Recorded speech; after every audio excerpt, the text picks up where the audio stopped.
Hello there, everyone, and welcome to Super Cast Brothers, the Super Smash Bros. Themed podcast where I have to spend an ungodly amount of time making sure people have got it out of their fucking systems so we can start a goddamn show.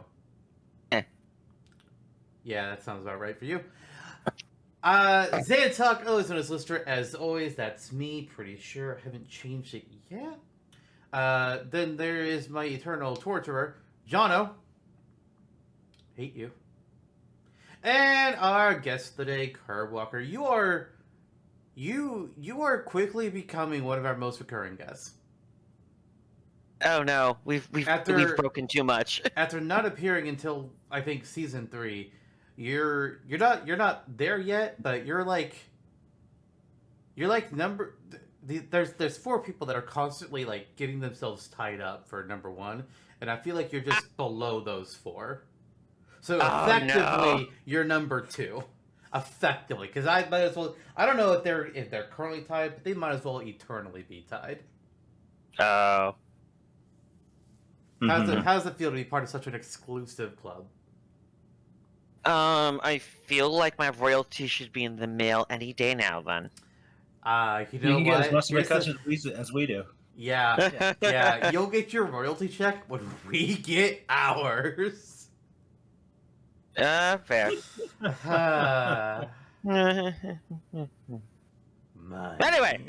Anyways, it's our final episode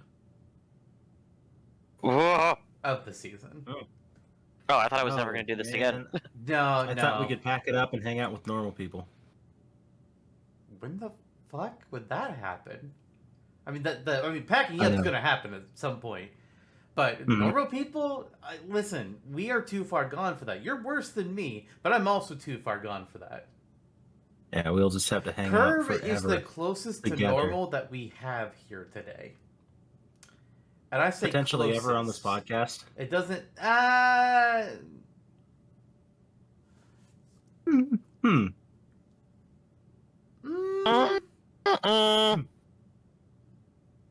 It might be Ebit. Oh, he's too normal. He presents as too normal. There's something going on. He's also Canadian, so that kind of gives me negative points. What? For being normal. Yep. The cap's on the loose. Yeah, in Canada, no cap just means you don't have a smoothie. What? Oh dear. Hey, our primary, most of our viewership is probably in Canada, so No, hi Canadian. If we haven't lost them by this point, we never will. Oh. They're too nice to leave you hanging. Yeah, but they also just make for really good hats. Oh my god.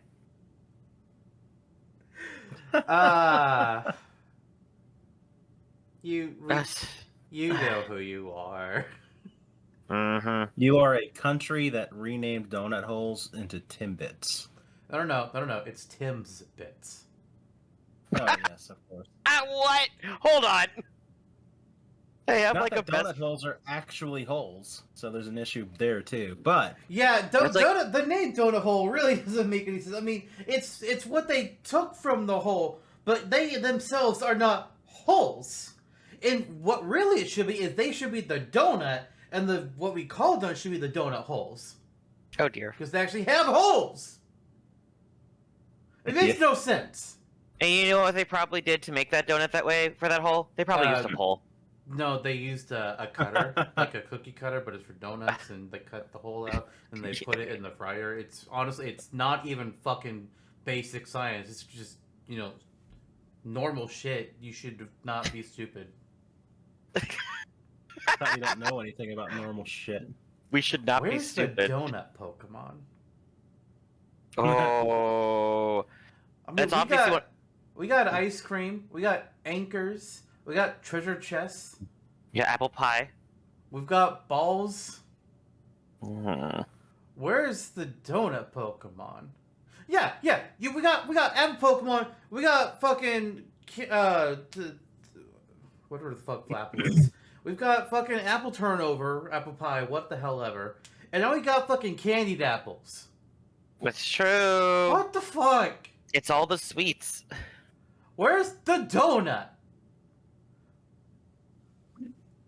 That's all the It sweets makes- are like half. We've got a Pokemon that's a literal drop, a splash of cream. That's the Pokemon, a literal splash of cream. What the fuck? Hmm. I mean, I appreciate it because it's clever as fuck, but the sheer fact that it exists, what? Yes. Milkery, what are you? Yeah, How I'm did gonna you come to be? Um, Anyways. I'm leaving that. What? That's the name of the Nothing. Pokemon, dude. I know.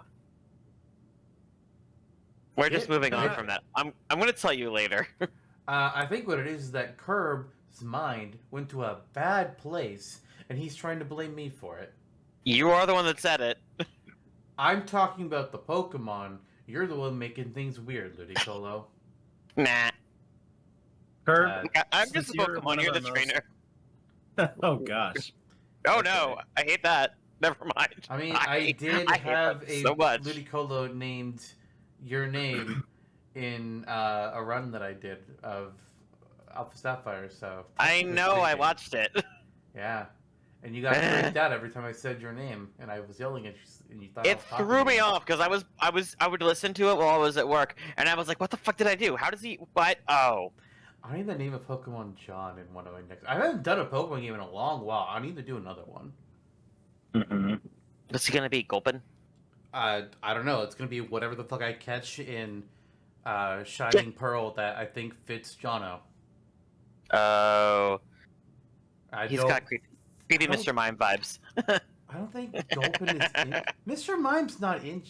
It might be in the underground. Mime Junior, right? Oh, that's right. Mime Jr. isn't. Do I really want to torture Mime Jr. with that association? Oh, okay. I like the mimes, except for Mr. Rhyme. He's weird. Wow. I don't like the I don't like the Galarian mimes. I like the normal mimes.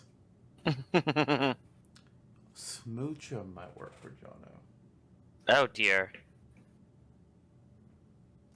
Anyways. Smooch him as a warrior.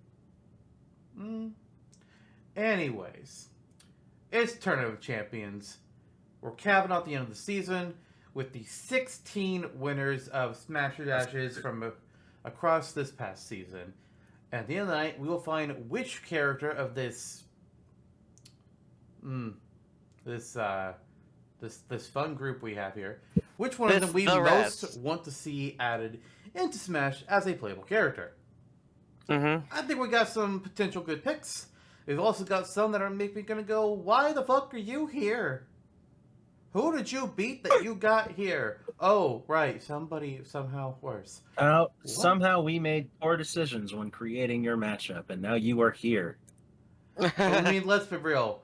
We did have some poor decisions.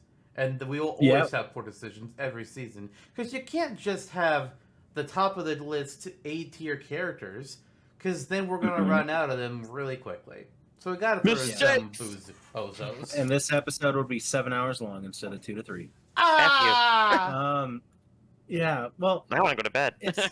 it's difficult though, because even though some that you may think won't make it very far, from the nature of the seeds and how Lister's oriented it, they may go further than you think. True. One of How these fucking days far when did they Tony win, Hawk go last season? 3rd place. If I had it my way, he would have made it further. I would have supported Tony Hawk. Yes. But would you... Hold on, who did Tony Hawk beat? I don't remember. Hang on. I need to look up and see, Oh, no. see if you would have... Because now this has been brought up, so we need to see if... Would you have chosen Tony Hawk over who they were up against? Oh, this is the 45 minutes of dicking around. You were right. Well, now that Yeah. we're recording it now. So would you have chosen Tony Hawk over Bill Overbeck from Left 4 Dead? Bill Overbeck? Yes. He's also, the Bill from Dead by Daylight. But originally yes. from Left 4 Dead. Right. Okay, so I'm surprised he beat Bill. I probably would have said so, actually. I don't know. It's like a disassociation thing for me, where it is hard for me to see the very, very real human side in Super Smash Brothers. It's very cartoony and caricature that for some reason in my head Tony Hawk fits it. Is that weird? Considering he's a If it- real person that's more realer looking than Bill Overbeck, yes, that is very weird. Your statement does not hold water. Tony Hawk fit in Rocket Power just fine, though. He So, was in Rocket He's got Power. more like the comedy of it. Like if it makes sense where it's like I could see Tony Hawk in the universe. I can't see Bill in that universe. His universe is so like garishly opposite.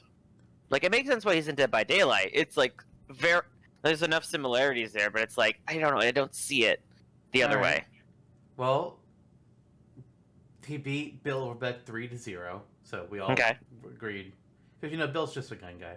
But then, what about Tony Hawk versus the Prince of All Cosmos from Katamari Damacy?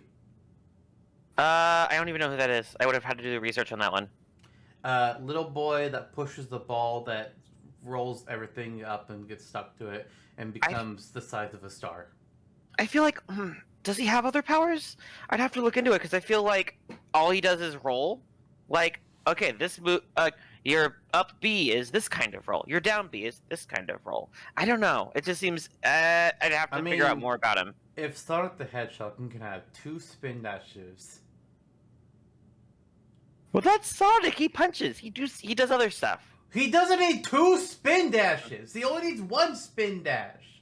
He has to be fast enough. He already is. Are you sure? Very. Okay. Alright, so the matchup where Tony Hawk actually did lose was against Dr. Wily from Classic Mega Man. Ooh, okay, I could see that. Because I don't know, Wily's is I think he's a strong villain. So, like, you know what? He fits in the universe even better. So yeah, I do see that. So you would vote Tony Wily? Hawk is a strong villain. What? So are you saying you would vote for Wily? Yes. Go fuck yourself, Jono. You still lose. Oh, good Jono voted for Tony Hawk. Well, every time. yes, he did. But Tony definitely would have lost the finals, which would have been against Dante from Devil May Cry. Like, I'm sorry, there's no fucking way Tony Hawk beats out Dante. But we don't gotta deal with Tony Hawk anymore. He's done. I will say about Tony, at least he was revived before his homecoming ceremony. No! No! No! I have had enough of this joke. No more. Seriously. Curb, as one of our most Move recurring the guests, fuck how do you feel on. about Consulas D&J murdering Wamba? Oh my god. He doesn't even know what that game is. He probably wouldn't even came recognize back. the name of it. Oh god. He came Stop! back. He was a hero. No, I'm He's muting a you. good person. You're muted. I am so sick and fucking tired of the Mwamba joke. You have run it into the goddamn ground, just like he was. Get new material Oh gosh. or move the fuck on. You ruin every joke you harp in on. Stop it. He has face paint.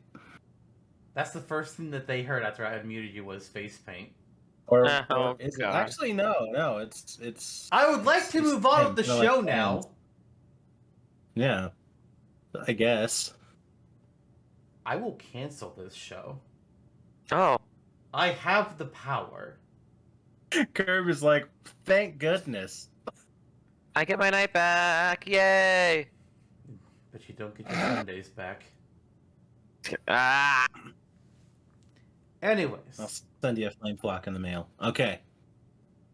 fuck off. Seriously, get new material. I had to say this like almost every season to you, because you pick a joke and you don't stop. You're a child.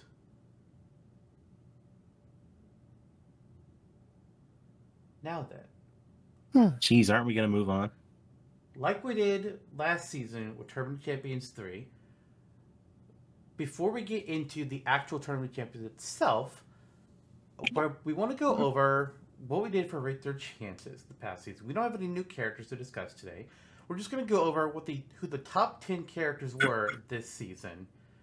And, you know, Well, they won't be surprised that Jono and I are. Well, Jono might be like, "Wow, really? They made top 10, or we scored them that high." I don't know. Maybe Jono won't remember. And also, just sounds just like, "Wow, out of the fucking how many characters we do? Out of the 40 characters we did, that's who made top 10?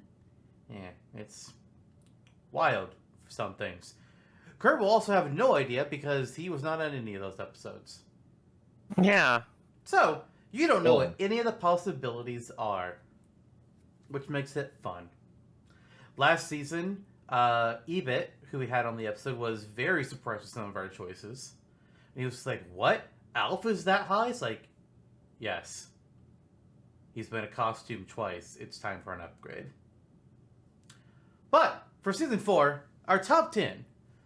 At number 10, with 37.6% chance to become playable, Jonesy from Fortnite. Oh gosh. Just barely, very barely edged out number 11. There was like less than 0.2% difference between Jonesy and Marks, and I'm very upset about this. I am upset. Oh. I am upset. I remember this. Yeah. That was an episode. Yeah. At number 9, tied with Jonesy, Phoenix Wright. Yeah. It kind of surprises me seeing that they were tied. I would think Phoenix would be above Jonesy. Well, I don't know. That's actually kind of hard to say. Smash is a weird play. I think I put Phoenix above Jonesy. I didn't think I would. Barely above the two of them, though, at number 8 with a 38.3% chance. And this is the character that I'm most of all just like, how are you in the top 10? This should not be in the top 10. A new Mii fighter. A new kind of Mii fighter. Whatever it would be. Just a new Mii fighter besides Brawler, Sword Fighter, and Gunner. I still don't see it. I can see it, and I also can't. It's just a lot of work for like that many moves for one character again. I think they've already got enough that they're not going to do anymore. Do I want a 4th one? Yes. Do I think it's going to happen? No. Number 7, fat 43.5% chance, Alucard from the Castlevania series. A character that, considering that they almost made it into Ultimate, and it was just, alright, do we do Alucard or a Belmont? Could certainly happen. Yep. Number 6 is an odd one. Because this character was also in Season 3's for their chances because we fucked up. And their score dropped by 15%. Why? I don't know. But at 65% chance, Tails from the Sonic games. Yeah, we didn't realize until we were in the middle of doing that episode. It's like, oh shit, we already did Tails. Oops. The show must go on. But tying with Tails at number 5 with 65% chance is the Ring Fit trainee from Ring Fit Adventure. I think it pretty much depends on if Wii Fit Trainer stays or not. Number 5, and a character that we'll be discussing later tonight. At 66% chance, Ryu Hayabusa from Ninja Gaiden. Right. And this is the one where Jono was like, you were a fool for he should be higher. He should be much higher. And I'm just like, me.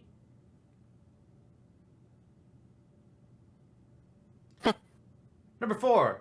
No, number 3. That was number 4. Number 3, here's where we get the big names. 73% chance.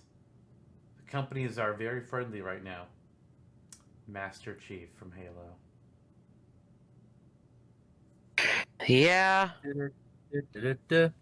Halo theme song. Yes, that was absolutely the Halo theme song. Thank you for that lovely rendition. For number 2, I feel like I need to prematurely mute Jono, but we're going to give him a chance. At 80% chance, Noah from Xenoblade Chronicles 3. Great game. Great game. Moving on. But our number one highest character rated of the season, and they actually are now our number one highest character across both seasons. From the Splatoon series, it's the Octoling. Let's be real, it's the most obvious choice for a new Echo Fighter besides Alf. Just Who would win in the fight, Octoling or Drifter Ropel? Octoling or what? Drifter Ropel.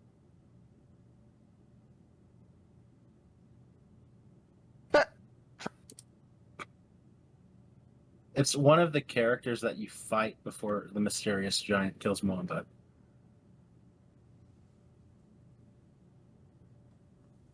Splatoon 3, what a game. I have to get back into it. Octoling, I think, is at the top of the list. Makes sense.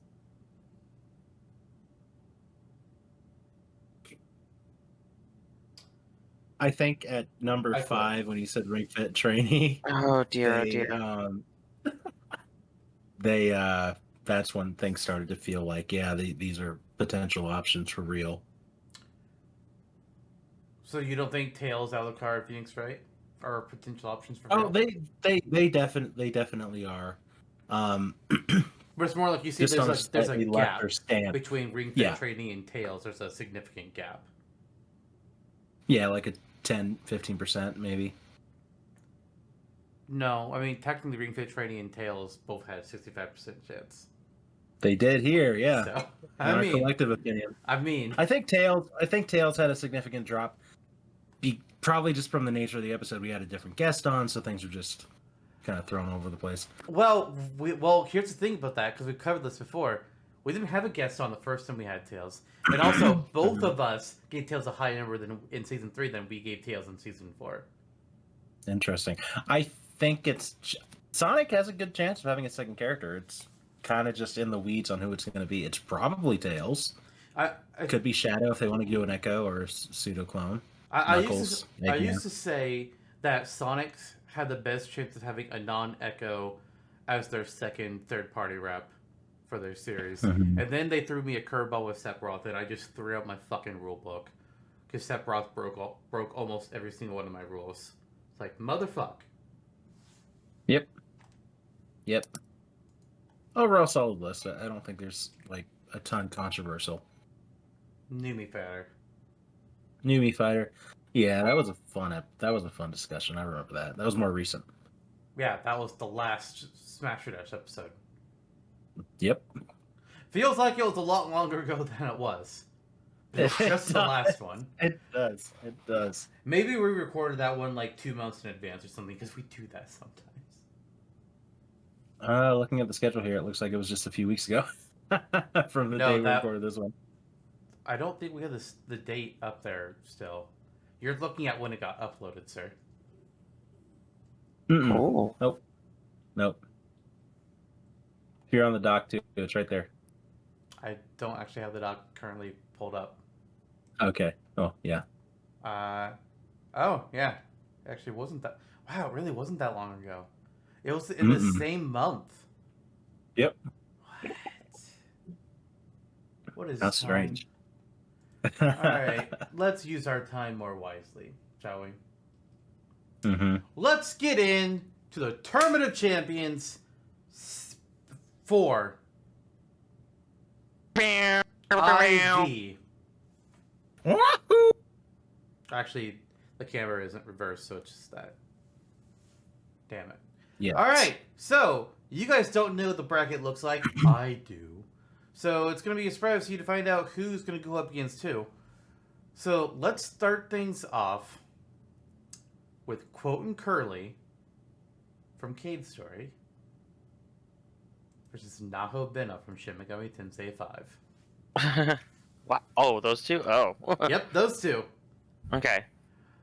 I really don't know here. Neither of these two characters are ones I know much about. I've never played Cave Story. And I played a little bit of Shin Megami Tensei 3, but that has a completely different cast. So I don't know a whole lot with the characters. Other than, Quote and Curly, they have a gun, they have a jetpack. When we had Kelly on, his proposed moveset was to have the two of them work together in some form. And the Nakobino can summon demons and use different forms of magic, much like the elements in Persona: fire, wind, or it's typically called force in the Shin Megami Tensei games, and not wind, but it's the wind element. Alec and all those fun ones. Hmm. Yeah. Kelly has a moveset reference for Quote and Curly on the Smashtopia wiki as well. He made a moveset for them. So, kind of looking through it really quick. You have the Polar Star, which is the like iconic cave story shooter. And it shoots in little spurts. It's difficult to describe that shot, but basically he wields a gun. For his new special. I guess it's kind of similar in function to the Super Scope. There's a missile launcher that they have. They have a jet booster, the King's Blade, which is a ghost powered magical sword that shoots projectiles when you slash it. There's a Final Smash where they assist each other, and cinematic with a bunch of super missiles. There's an extra skill called Iron Bond, which I don't know if we're considering for Smash or Dashes since it's not Smash canon, but Who cares? essentially they're like Popo and Nana, where the Ice Climbers, where they're supporting one another with their various specials. So they're a duo character, and having played Cave Story, it sounds a whole lot more interesting to me than to someone that hasn't played Cave Story. Because if you haven't played Cave Story, it's just like, oh, they're a shooting character. I mean, I think you can make that argument for like any game. Any game is going to sound more interesting if you actually know what the game is and you've played it. Except for That's Sticker true. Star. It's true. I fucking hate Sticker Star. Yeah, Nahabino, they have, I guess they have an association with water and ice style magic in particular. Do they? There's an affinity there. Otherwise, they also have like a spectral sword that they kind of use as their normal thing. They have a Magatsuhi gauge, which is similar to Joker's gauge in Smash, where you're filling it up, and then you can have a demon appear beside you, have a buff to your attack. I guess they have access to all elements. So they have ice, fire, electricity, force, water, but they hone in on water apparently. Oh, I can see that. Wait, water? Looks like it, or at least they an attack called Thalassic Calamity is apparently one of their key moves, and it's like a wave. It's like surf in Pokemon. Let me check this. Yep, I'm looking at the wave. I see it. Okay, But it still lists as an ice skill. That's what I was trying to find out. Because Oh, water weird. is not that's definitely a water-looking attack, but water is not a named element in Megami Tensei and Persona. That's classified as ice. That's kind of weird that it's classified as ice when that's clearly water. And if they want to add more elements, water makes the fucking sense. I'm attacking you with ice, melted ice. Is it at least Imagine that's cold? what they call it in that world. It's just cold water. Yep. How refreshing. Why am I losing So HP?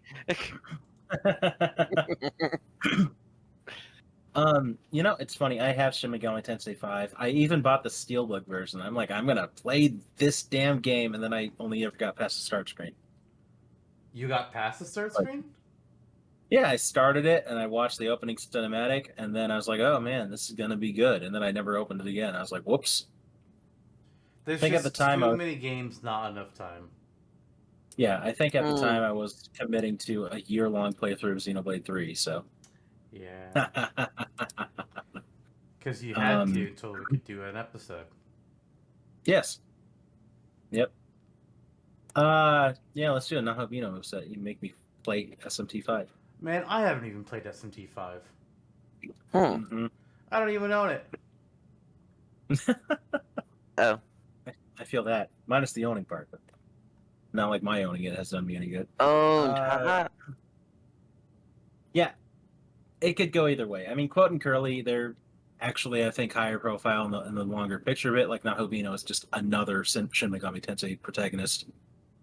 Um, they, I think they're fairly lithe. Like they would probably move similarly to Marth in this setting. They look like that kind of character, but they have a whole lot more to them than you know Marth or Joke or even Joker. They operate differently in the sense that they're more magic centric. They have different demons available to them, and I do like the idea of having the series that Persona is Shin Megami Tensei's progeny. Yeah. It's an offshoot of SMT that has arguably surpassed that main series in popularity. Yeah. Become its own thing. Up until Persona 4 Golden, all the Persona games had Shin Megami Tensei at the front of their titles. It was Shin Megami Tensei Persona 4. Yeah. right. Yeah. So I do like the idea of having Shin Megami Tensei in Smash, just like, oh yeah, we're gonna throw them a bone and have Nahobino or not Yunar, that's Persona, Jesus, Jack Frost or whoever, do something. What the boy with the earring from, or that's Persona as well. Yeah, Isn't Boy it? with the Earring is Persona 1. Flynn, SMT4. There you go. There's Demi a Fiend. Shin Megami Tensei character. Yeah, that guy. Whoever the that one Three, detective character from the one game. That one. I The like one how guy. that proves the point. Like Persona Dante is just from a little Devil more May memorable. Cry, featured in Shin Megami Tensei 3. Oh dear. That fucker's Just- in everything. He's just like Ryu, but Dante. And they're both Capcom characters. So again, I like the idea of having that kind of parallel Shin Megami Tensei and Persona in Smash. I'm not attached to the character of Nahobino at all. It fits. They certainly fit that slot though. Like I wouldn't be mad if they were in. They're just kind of there. And by the time SMT6 comes out, people will probably forget about them because the only one that they remember long term is Demi Fiend from 3. Quote and Curly, like to me aesthetically there's more going on that pleases me. Like I'm like, yeah, this isn't the progenitor of like indie games having a spot in like mass gaming culture. So there's a lot there in that background for Quote and Curly and what they represent, what their inclusion in Smash would represent.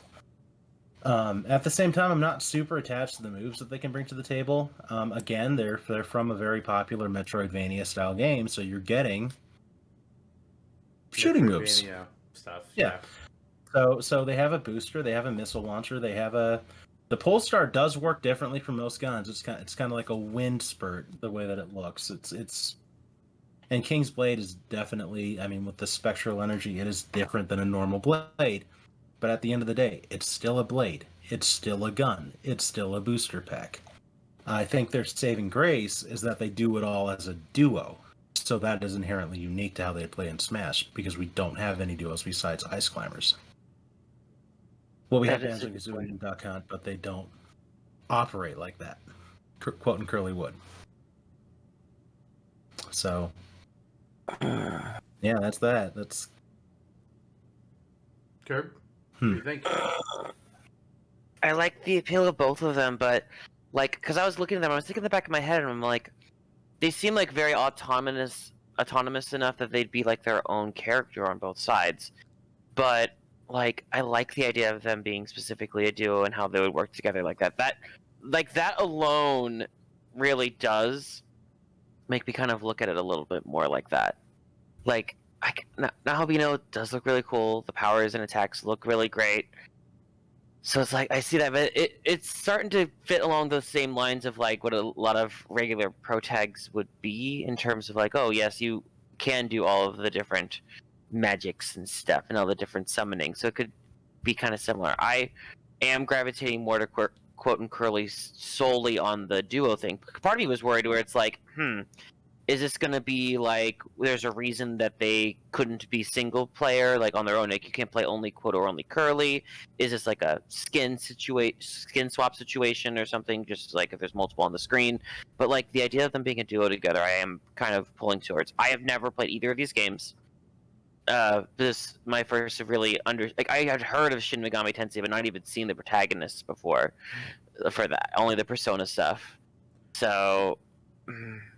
I'm leaning more towards Quote and Curly for me, though.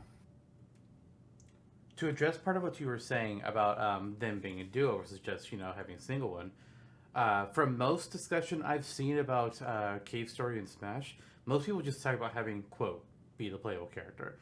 The reason why we have Quote and Curly here is because Quote and Curly come from the episodes that we like call the Kelly Jelly special, because Kelly Jelly is another person we've had on as a guest, and has made character movesets for the Smashtopia Wiki, and Quote and Curly together is when they that Kelly Jelly made.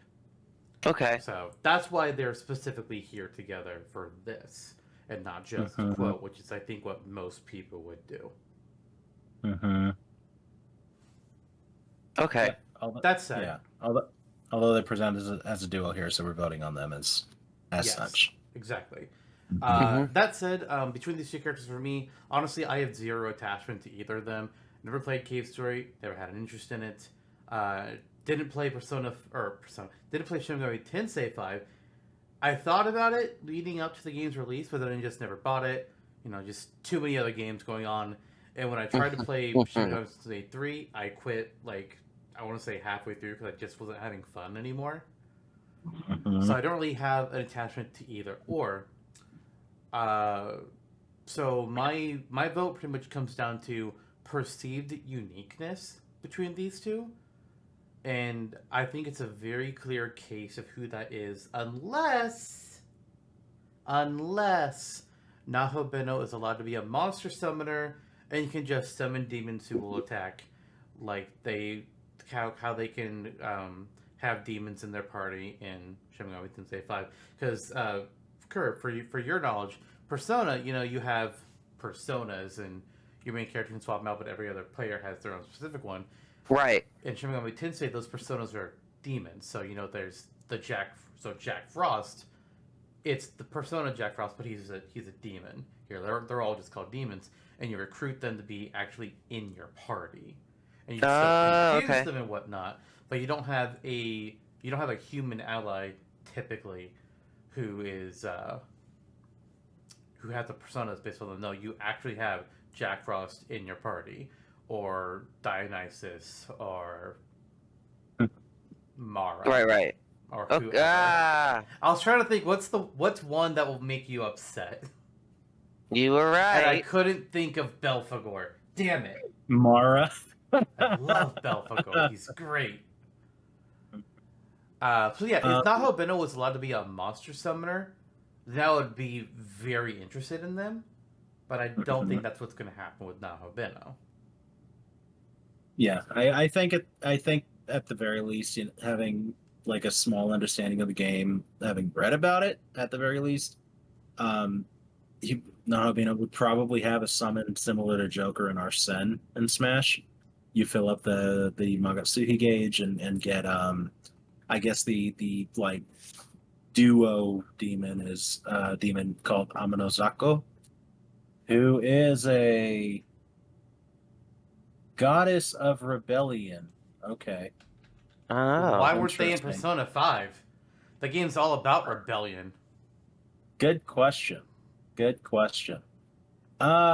I think it ultimately comes down to she would either help them attack like a brief duo thing, or it would more likely just be a buff, like Arsene gives Joker.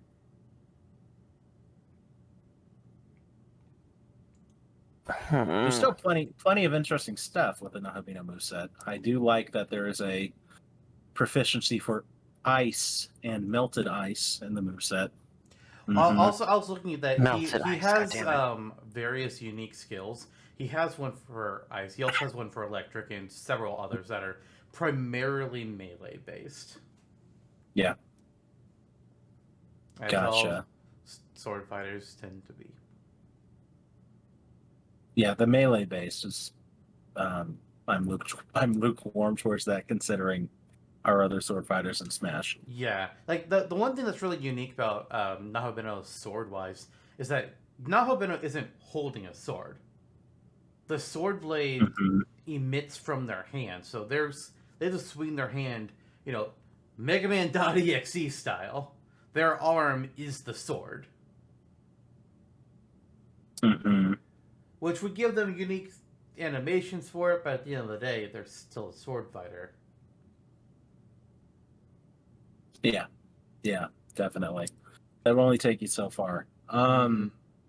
Yeah, I think for this early round, my vote is for Quote and Curly, all things considered. Curb, My votes are Quote and Curly. my vote is for Quote and Curly. It's really There not you go. that difficult. No. Yep. All right, 3 next for matchup. A trio of characters who could have a variety of different names, be they the Monster Squad or the Rampage crew. It's George, Lizzie, and Ralph from Rampage. And against them, we have the Undead Soldier Supreme, Sir Daniel Fortescue of Medieval. Oh, buddy. I am. Oh, really? Yep. I have to pick between these two. Yep. These were ones I was invested in. How dare you? Listen, RNG determined the bracket, not me. I just had to sit on it and be like, okay, here's what we got. I think both these would be so much fun. With the Rampage characters, you get a chance to have a character that's just like it's just a kaiju. They're just a kaiju character. Well, sure, you could argue we've got Bowser. Sure, I guess you could make that argument. But these characters are like specifically for destruction and mayhem. So like you could have them do a punch attack, but when they punch, a broken building appears at their punch, kind of like Captain Falcon with his flaming falcon, and the building falls. Or they could pick up a police car and chuck it at somebody, or do a slam attack. There's some just like monstrous things that they could do with it that would be a lot of fun. But then Sir Daniel Fortescue has so much personality in his character. Like, honestly, moveset wise, he might not be the most interesting. He's got a sword, he's got a shield, and he has some artifacts like, a bow and arrow he can use. A lot of things I don't remember right now, because it's been a bit. But I feel like he has boots that make him run faster, which, okay, yeah, the Daring Dash, he's got that. But that doesn't really work Smash-wise. So, I mean, he could easily boil it down to being a sword boy. But he does have some other tools. He does. Because I'm thinking of like when I was like, sorry, I totally cut off. I just realized I told you I was passionate about these ones. Shit. Just talk. Well, because these are ones I remember playing in my youth, in my younger days, and like, cause like the Daniel one, I remember specifically having segments where you played as like his severed hand. His hand, yep. Yeah, so that was when I'm like, that's the easy, you can use that. Was it his hand or was it his skull piloting a hand? It was his skull piloting the hand. You're right. Yeah. It was very funny. And then there was also a lot more. There was a wild one I remembered where like it was his head atop like it was a Frankenstein as a boxer. I'm like, that's funny. How can you make that an attack? I appreciate that. Mm-hmm. Because that one I really liked. My family and I, we didn't beat the game. We didn't get far enough. We gave up at one point usually. What? And this is before we decided to even own save cards. That's how bad this was. Oh. gosh. Oh, Yeah. I remember that pain. I remember that pain. Yep. So that explains a lot more like, of it. But Here, also, son, we bought you a PlayStation. Wait, what do you mean you need a memory card? We didn't buy one. Yep. It's like, oh, okay. About that. Thanks, thank you, parents, but I guess I'll be playing through the opening of Harry Potter and the Sorcerer's Stone a lot, because I don't have a way to save any games. Mm-hmm. But like, so that was a lot of that one. I remember that because we beat that one Triceratops boss like time and time over again. But I remember playing that one. It reeks of so much nostalgia for me. I know that's probably not the best way to say it, but then Hey. also so does George, Lizzie, and Ralph. Because I remember this back in the arcade days and actually playing it on like the actual like arcade device after jumping around from that to Tekken to Mortal Kombat.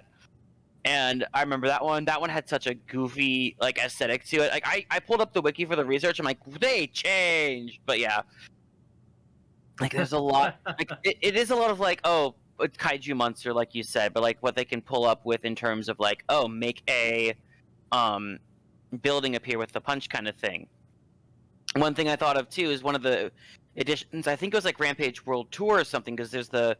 It could be part of like whatever their big smash is, where they turn into Vern, and I'm like, oh, Yeah, I remember that. That was the game on GameCube and Wii, I believe. Mm-hmm. I just remembered that. I'm like, oh yeah, that's awesome, and because they were both very, very good. And honestly, this is the silliest like random memory I just remembered from it, where when George, Lizzie, or Ralph would like out of HP and you'd lose, they don't die, but they like shrink into their old human forms and try to waddle off stage. Yup. And the rest of the family, on the three of us, all playing at the same time, always made it a point to try to go over and eat them. I mean, Because you could, because they were food human now. at that point. They food now. They food now. We food now. But oh my gosh, I just remember so much of that, and just really, I think definitely put a lot of hours into Rampage. yes, because the funny thing is it's a trio, and I come from like a family of me, my brother, and my sister, so all of us was a different one. The problem is I specifically remember my brother being Ralph. I don't remember between my sister and I. I think like we always fought over Lizzie, I think. But I mean, yeah, George is just a monkey. George is just monkey. Or like Ralph is like, this is basically like monster werewolf, and Lizzie is like not dinosaur, but big lizard. It's like hell yeah. Yes. If you think of like crazy villainous looking lizard for your youth, it wasn't King K. Rool for me. It wasn't Killer Croc. It was Lizzie. But since this is a tough one, these are both Georgie Kong. right, Georgie Kong, right? But they're both very good for different reasons. I like kaiju. I love Zombie Hero Night 2. I would like to hear what you guys say. I'm still mad. So, the Monster Squad is again something from the Kelly and Jelly special. Just shout out to Kelly. No other reason to really mention it. Although he did give us again that moveset from the Smashtopia wiki, where again it just gives us more of an insight on what they could do, and I think we all kind of know it. It's fairly obvious, right? They are able to roar and carry out a shockwave, hurl cars and other heavy shit at their opponents, including whole buildings, spinning around, which is kind of what's there, jumping around and just causing carnal damage with their hands and fists, which doesn't sound very appealing for most characters. Just like, oh, they're a melee character like Donkey Kong or whatever. But because they specifically are who they are, it is sold so much better. And it's really satisfying to think about how they would play. I think if you land a hit with them by smashing a building on somebody's head, it would be visceral. It would be something you could feel and would be emphasized. It would be exciting and fun. So there's a lot of merit in the simplicity of how they would play. That and I think it would be funny to just see them cling to a wall like they can in Rampage. Yeah. So Daniel, yeah, he's a really funny character from a great kind of like beat 'em uppy game from back in the day. He is primarily a sword user, but he has other things up his sleeve as well, as we all know. Which is impressive for someone that doesn't have skin. Yeah. He has the battle axe orang, I'm assuming is just by reading the name like an axe boomerang. He did. I think so, yeah. Yeah, because he's got like he's got various swords like upgraded: a hammer, throwing daggers, axe, uh, Mhm. longbow, spear, lightning attack, and then various armors and shields. And he's got artifacts that can Oh use. God. What? I'm sorry. For the research, I had the wiki up, and I just saw like the wiki where it has this page of what a depiction of living Dan looks like, and that is just grotesque. Living Oh, Dan? living Dan. Let me see if this will work. Hold on. Okay, yeah. Um, I posted it. No, God. Oh, That's from the wiki. I mean, listen, with his mouth and those teeth, yeah. Honestly, fair. Let that be an alternate costume, huh? Honestly, maybe. There's the dragon armor. There's the Dankenstein. Is what a Dankenstein. No. Oh, these all look like great skins. Oh, that's funny. Go ahead. I cut off again. It's okay. I do think in Smash that Danny would probably have a lot of what Xantaga just mentioned in his arsenal. They tend to treat third-party characters, especially with that kind of reverence towards their entirety of their moveset. So we can assume maybe that Daniel would have his sword, yes, but also the battle axe orang and the lightning attack and the hammer and the bow and arrow. So there's The a chalice fair of amount going on there. souls. Yes. So there's a fair amount going on there. So you have a really both really comedic classic characters, and the differences in the complexities of the moveset, where George, Lizzie, and Ralph would be really simplistic, but there's something satisfying about it, and Sir Daniel would have a lot you can work with. Yeah. That would be entertaining. So it's an interesting matchup, actually, with that dichotomy. It's both of these would be such good choices. I can't. Fuck the randomizer. I want them both for different reasons. Oh, don't worry. Well, I don't know if other round one stuff gets worse, but for me, in general, things are going to get worse. I fear. Oh no, no.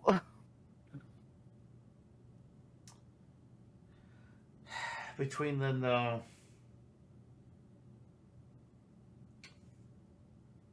we've got a monstrous brawler, and we have an undead knight. Both of which can be made to have so much personality to them. Happy Halloween, boys. Mm. Mm-hmm.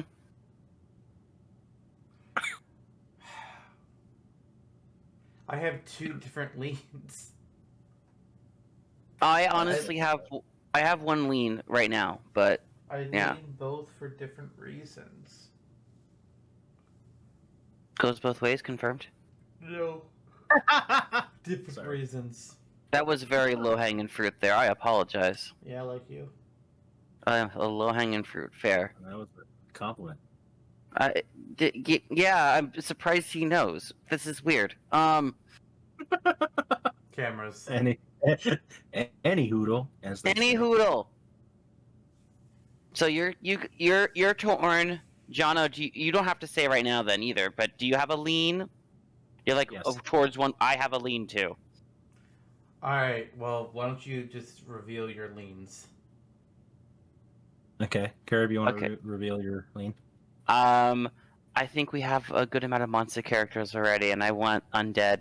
I want someone more zombie. I want Dan. Okay. If this skeleton were Benny from Halloween Town, I may have a better. I may have leaned towards them a little further. Wow. I'll Oh. say Monster Squad. Oh no! I knew this would happen. Damn it! I was hoping we were gonna have that one thing like, oh, we stand at the same time, 1, 2, 3, and match. But nope. Nope. Okay, so here's the deal. Mm-hmm. Rampage crew, Monster Squad, whatever we want to call them. I think their attacks, well, they would be relatively simplistic. You got punches and grabs and kicks. They're giant monsters. What are you gonna do with that? But being able to add in the additional aspects of they're punching down a building, or they're slamming down a helicopter, or tossing a tank through the air. That adds so much to them. And each one of them would be a costume swap. So, like, George would probably be the default, but then the player 2 alt is Lizzie, the player 3 alt is Ralph, and then it's recolors the rest of the way through. Dan, Sir Daniel Fortescue, is humor. He's a humor character. He is canonically a fuck up. Yeah. He is. He was supposed to lead the charge, and he died in the initial attack. A well-placed arrow to the eye took him out, and he died. But history's like, oh yeah, Dad saved the day. All the other dead heroes and the Hall of Heroes are just like, man, fuck you. You died first, but they call you the hero? And all Dan can do in response is, because he's missing his lower jaw. Yes. And so any of his voice lines in Smash would just be, because he doesn't have a lower jaw. He can't talk. And that's almost enough for me to just vote for him outright. I'm not even kidding. Like, I want him for that reason. But over the Rampage group is just so difficult. I know. But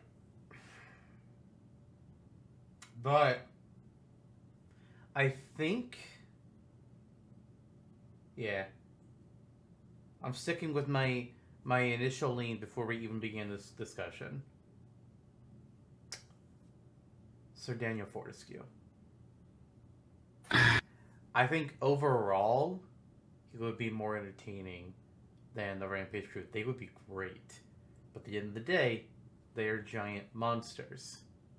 We've got a lot of giant monsters. Like, how much bigger of a character are we going to have in Smash? Are they going to be Cape Rule size? Or are they going to be Ridley size? Are they going to be bigger than Ridley? We got to stop the scaling issue at some point.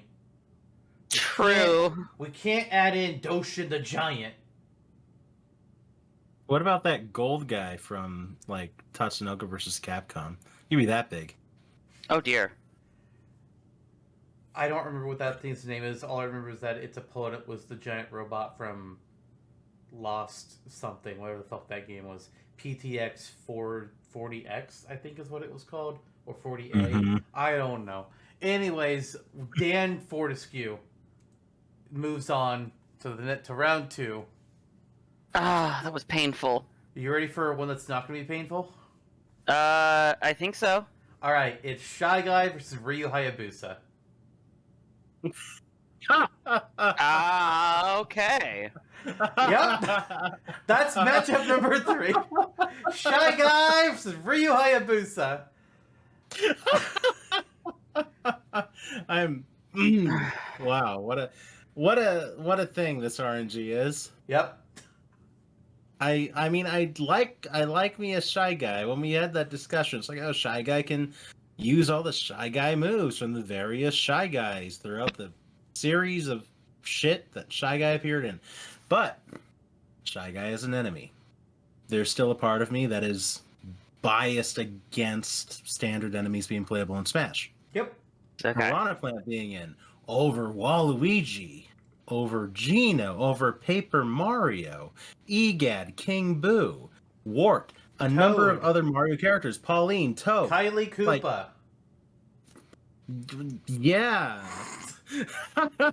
It's sounding like you'd say this would have the same effect as if we just put a Koopa in there or just put Boo. It's the same effect as if we put it in a Piranha Plant. Yeah. Piranha Plant has a great moveset. I'll give him that much. I see why Sakurai did it, because he's like, oh, I get a free choice character. Let's put in a fucking Piranha Plant because everybody's gonna be mad, and I can make a cool moveset out of it. But in any instance, even though Piranha Plant has a good moveset, I would never opt for generic enemy over character. Yeah. So it's I mean I would vote for Hayabusa. I would likely vote for Hayabusa over anyone else in the first round matchup. It's Hayabusa. But this just makes it too easy. It's Hayabusa. Curb? Gosh. So, Shy Guy for like the comedy side of it appealed to me. Just like, you know what, like this character, like this aesthetic. I'm like, you belong in Smash. Like just the look of him, but like he's so generic. He really is. And it's like just the comedy of him being in there, just like, it'd be like the equivalent of any other minimal energy. And like I know we have ninjas too, but Ryu's pretty cool, and B, from the list you had earlier, he is someone that people actually want too. The question is, do I want him? As someone who hasn't really played Ninja Gaiden either. I mean, He is the vote for Shy Guy and put it to a tie. It's Face! if I vote Shy Guy and you pick Shy Guy after, I'll be mad though. I don't think it should be Shy Guy. You would both be mad at me. I'm not going to be that kind of troll. I'm not putting that power up. I really do think Ryu's stronger. So your vote is for Ryu Hayabusa? My vote's for Ryu. There's already so much in Mario and Yoshi's stuff. I don't think Shy Guy's needed. Alright, Ryu Hayabusa moves on 3-0. So, what would you have done otherwise? Hayabusa, come on. Yeah, exactly. I was going to say, the don't troll get so can, disappointed. the troll can only happen when there is legitimate chances to troll. Ryu Hayabusa was never going to lose to Shy Guy.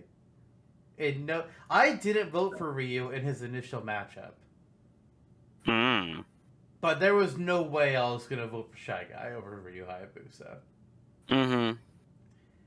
Let's Shy move on Guy to is- another one that's yeah. going to be probably not difficult. Uh-oh.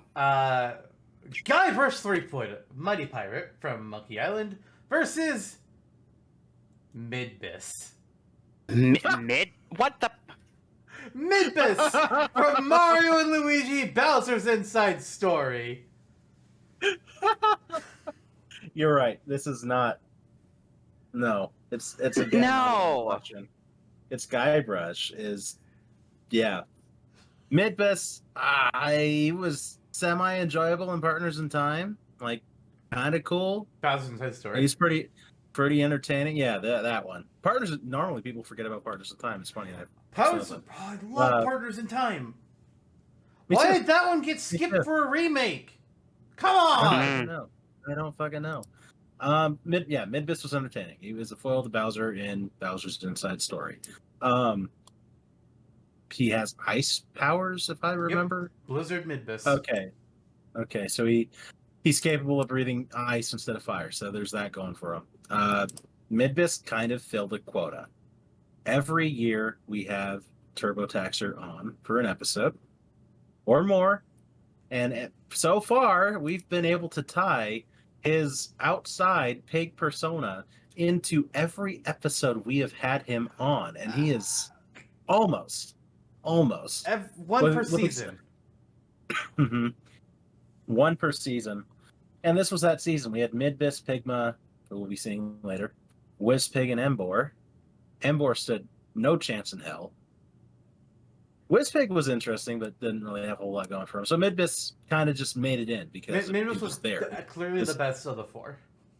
Yeah, he was realizable as a fighter. Yeah. Essentially. Against Guybrush, though, who, again, he has the better qualities of Sir Daniel Fortescue as a very comedic character, but I think there's more you can do with Guybrush, from a moveset perspective, kind of inherently coming from a visual novel and playing with the humoresque of that series. Mm-hmm. So he is a very strong contender in this tournament of champions. And there is no way he loses to Midbis. Not a chance in hell. No. Curb? Nah, I agree. I don't think I could pick Midbus.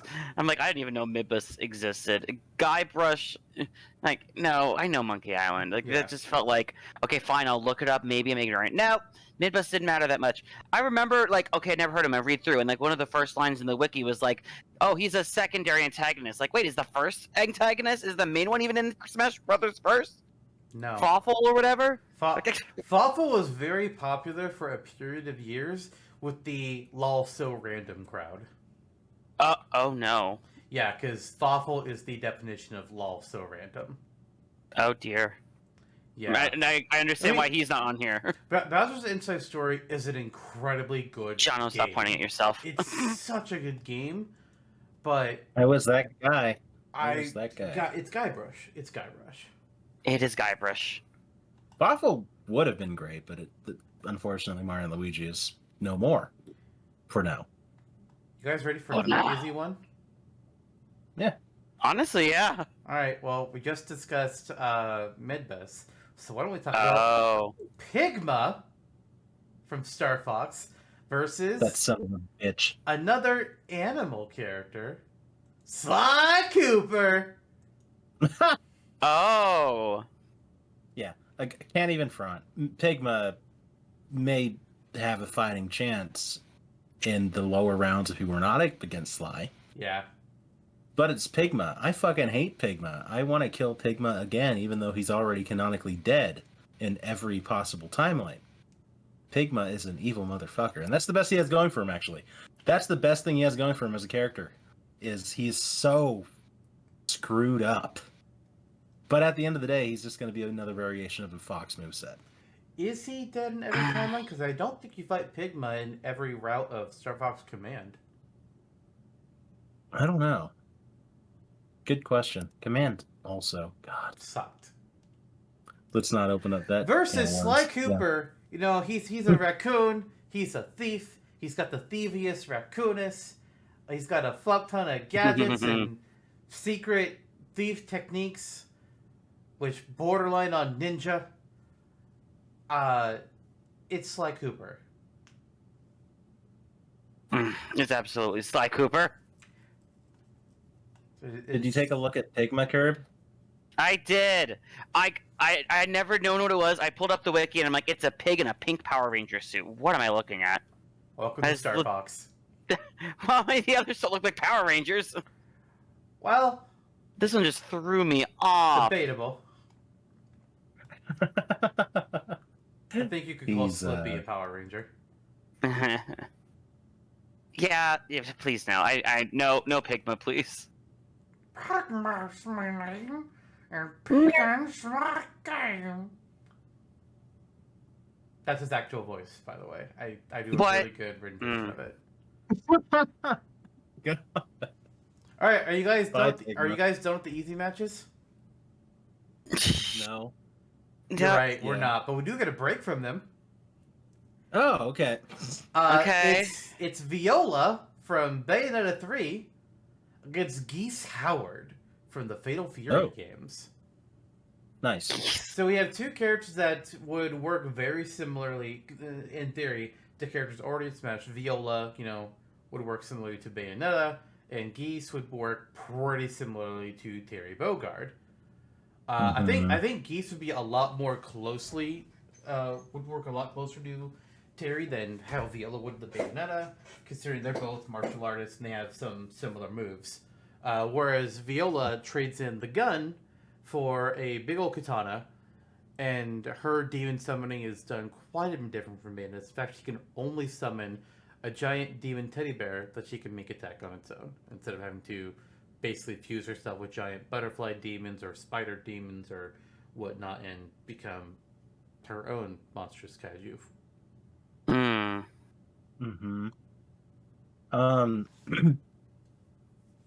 I would be okay with either in Smash. Both I'm kind of ambivalent on. Like, speaking about, it's like G-less shit. Like, I kind of just like, But, Geese for the Legacy would be pretty cool. At the same, I wouldn't be mad if he was in it. His trailer could have him falling from the sky, probably. It would be entertaining. He fell from the sky in Terry's trailer. Because Yep. Terry's trailer opens up, it's like, oh, hey, look, there's a letter that's an invite to Smash. And all the characters are trying to catch it. And then Geese goes for it, and he falls off the building. That him in Smash could be the follow up to that. Be like, oh, I survived. Yeah, but yeah, he's a defensive keep away playable character with a lot of the same or similar moves to Terry, like the Repiken and Shipken. It's kind of like why Heihachi wasn't chosen over Kazuya in Smash proper. Because Kazuya. is Heihachi plus more. Mm-hmm. Oh. So it's kind of like that. Terry's kind of a more utilitarian Geese, I guess. Geese would be like the harder hitting version, I suppose. Viola, yeah, with that bear raccoon thing, there's more to her, I feel. And the katana is a cool weapon to have. So Viola is my lead. Curb? No, you go. You're trying to Okay. position yourself in the middle. No, I just like to give you a chance before I dominate things. Go ahead. All right. So with these two characters, Geese, as John pointed out, is the legacy pick.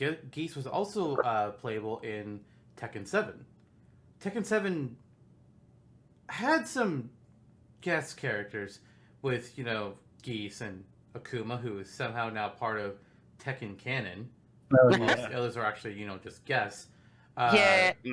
Noctis from Final Fantasy 15 is a playable character. Negan from The Walking Dead is playable in Tekken 7. It's like, what the fuck? Negan seems like such more of a DLC for Mortal Kombat, considering the series. Yeah. A lot more gory. Yeah. What the frick? Also, Final Fantasy character who used a sword in a fist punching game? What? Yeah. Make it make sense. But Geese is the primary antagonist of the Fatal Fury franchise. Even though he dies in the first game, he is still the main protagonist. It's actually revealed in one of the other games that he survived somehow. I don't know how he survived falling off Somehow a building of returned. that size. But, he did. But he from what I looked up at him before, like, he's not going to be, like, the exact same as Terry, but he's got similarities with Terry. I think they could make him be, like, a slower, maybe his attacks have wider arcs to him than Terry does. Because, look at him. He looks like he's a taller person. He could probably kick pretty wide. I don't know. But then Viola, compared to Bayonetta, between their competitors, their counterparts in Smash, Viola is considerably more different than Bayonetta. She's actually considered more different than the rest of the Bayonetta cast, because when you look at other possible player characters from the Bayonetta series, you've got Jean, who is just Bayonetta. He does the exact same things Bayonetta does, and Rodan, who you really only get to see him like in a little bit of a playable or a multiplayer segment, but he's operates very similarly, if not the same as Bayonetta as well. I don't know if he's the same because I haven't seen those gameplay segments, but Viola would actually be a chance of being a character that's different, which I think is a large part of why I would lean her, purely based on that. Whereas from the Fatal Fury series and even the connected King of Fighters series, there's a lot more characters besides just Geese you could include, such as, well, maybe not Rock Coward, because he's also just like Terry in Geese. He's Geese's son, but he's Terry's adopted son. Yep. Terry adopted the son of the man who he killed and who killed his father. Yeah. Sweet. But there's also, there's Mai Shiranui from, or Shiranui, however you pronounce that, from the Fatal Fury games. And there's the other King of Fighters series characters that they could pull from. So just between that, with her more general uniqueness and the less amount of options there are in Bayonetta, I lean Viola. Yep. I think this one might have seemed tougher because I know that Geese has that kind of notoriety for him, but Yeah, it kind of makes sense for Viola being 3-0 here, in my opinion. Mm-hmm. I think she's What's cool. Look, interesting is- researching it, like I was Yeah. super excited about seeing like Cheshire as part of it as well. Like, oh my god, how can you incorporate that in the attacks? Just her whole attitude. I'm like, oh, this would rock. Yeah. Mm-hmm. There was really being a character that I really wanted to try and envision how to make them playable, but then they don't do anything in the game. Like, god damn it, Loki! I was so excited for you, and then you don't do anything. Loki, do something. I guess It's the there's meme. It's the Balder. meme of like with a stick. Do something. Hmm. All right. Those were both characters from the same episode.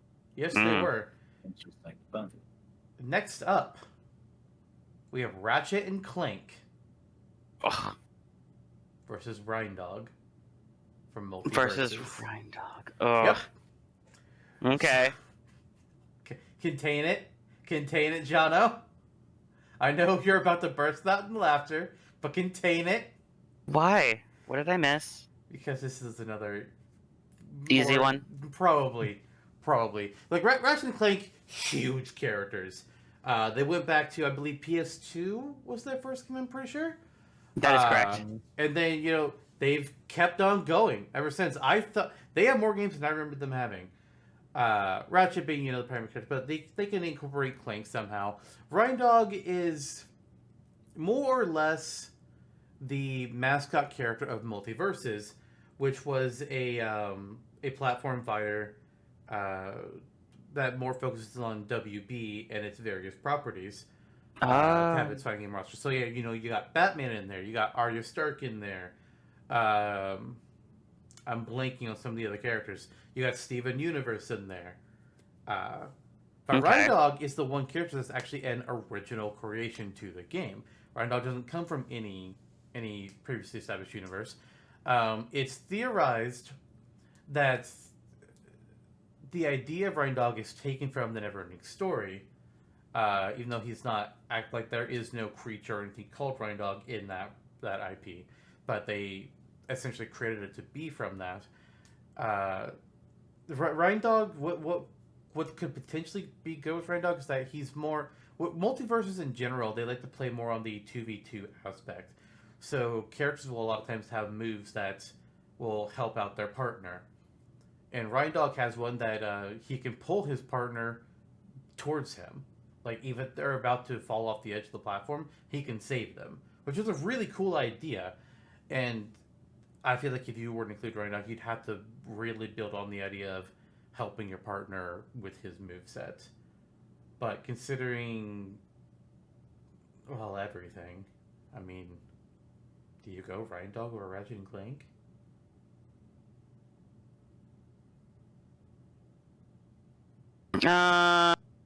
The dog's pretty cute. No, Ratchet and Clank, it really hit my nostalgia too. That was also another one that my family played. So I think it was going to be really hard for me to vote against Ratchet and Clank early on, honestly. Like, if this was paired up against the Monster Squad or also paired up against Dan, it would have been the same struggle, honestly, that kind of lines. I'm definitely voting Ratchet and Clank. I think that they've got a cool aesthetic that would blend to a lot of different fight styles as well and different kind of moves. So I think, and like the humor of them as characters, I have to go Ratchet and Clank. All right, Jono. There, What? there have been several easy matches in this first round. I'm grateful for that. This is another one of them. Ratchet and Clank it is. Obviously. Now here's the thing, though. So many round 1 matches were easy. That means that so many round 2 matches will be hard. Yeah, there's only one round 2 match that I think might be easy. Mm-hmm. But we'll No. see when we get there. Oh boy. But Oh boy, before oh we can boy. get to round 2, we gotta finish round 1. And we are Yep. finishing round 1 with Hmm. Sissel from Ghost Trick versus SpongeBob SquarePants. Good lord. Can we please just vote Sissel Oh and move my on? gosh. Hold on, Gerb, what do you think? What do you think? Mm, I think. Isn't SpongeBob already in a different game? Why is he here? Yes, Nickelodeon All-Star Brawl, and its soon-to-be released sequel, Nickelodeon All-Star Brawl 2. Okay. Not part 2? No, just 2. Okay.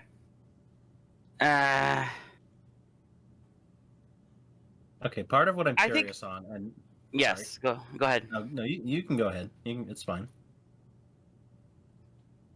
Like, I have a weird thought process for this in terms of, like, I really don't think, it feels weird to me with SpongeBob there as someone who primarily started out as a TV show. Okay, so we need to explain that then. What we do in the penultimate Smash Bros. Episode of every season is we have ridiculous matchups in the final episode. So for the first matchup, it's still video game content, but things are just like really kind of out there as an idea. Like we did Shy Guy versus Critter for Donkey Kong Country. And then the second matchup is always two things that are outside of video games. And in this case, it was SpongeBob versus Shrek. Last season, Oh, right. yeah, last season we told you how Tony Hawk was in the Tournament of Champions. So last season it was Tony Hawk versus Shaquille O'Neal because they both had video games for them. Tony Hawk's Pro Skater and Shot 2. Mm-hmm. So that's why SpongeBob is here. So when Okay. we approach this matchup, theoretically anyway, totally valid critique, but because we do it every season, at least Xantok and I try not to have them being outside of video games really affect how we perceive them in the matchup. Okay. Ooh. And we do tend to choose these outside choices if they're prolific in video games. Like SpongeBob and Shrek, they have a lot of video games to pull from. Tony Hawk and Shaq have video games to pull from.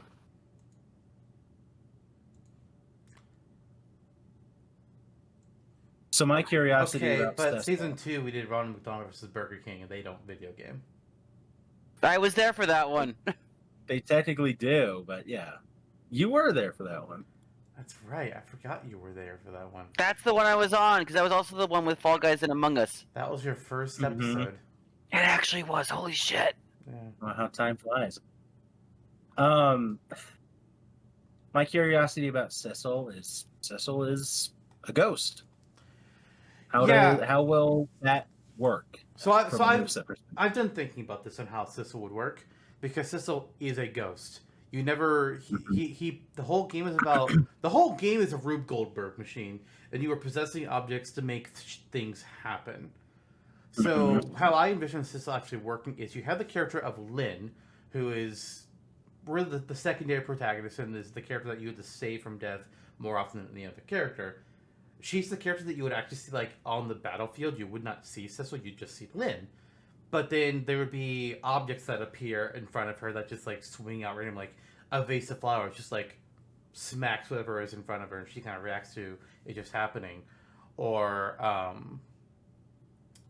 I can't think of other examples off my head for other moves, but basically just like a variety of objects to just do things around her, and that's Sissel possessing all of the objects.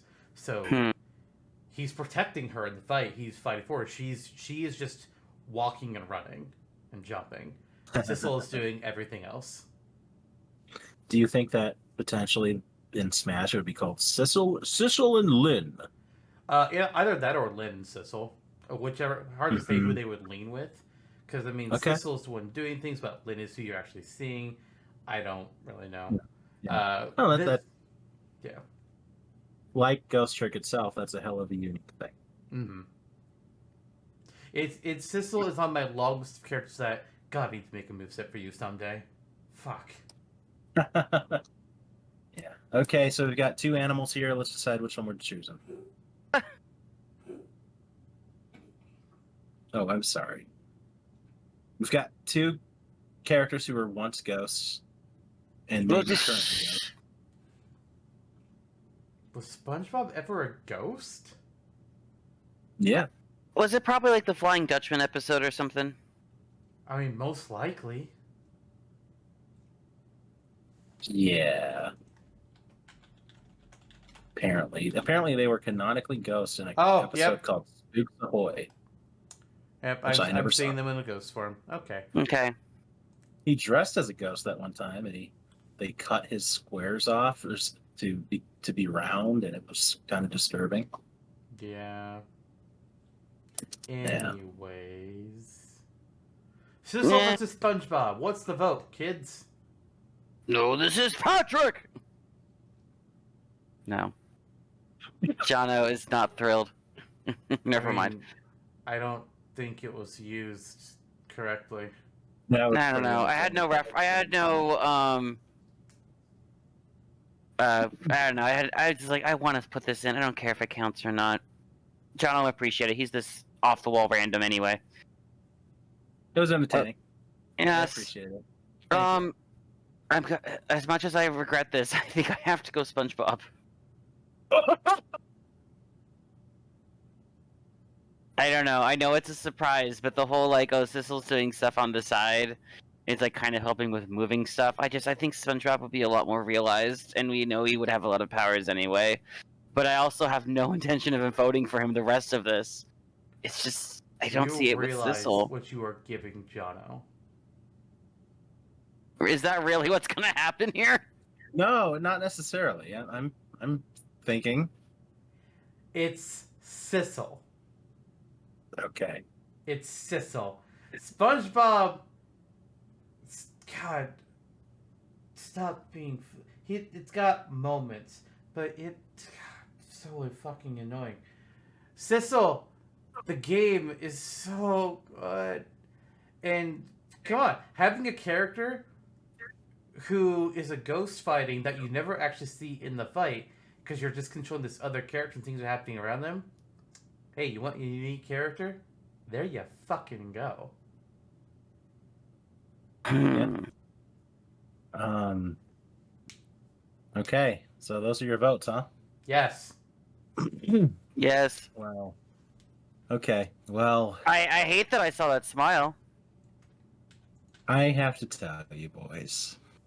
I have to tell you, my no. vote. My vote is similar to something you may have seen once upon a dream.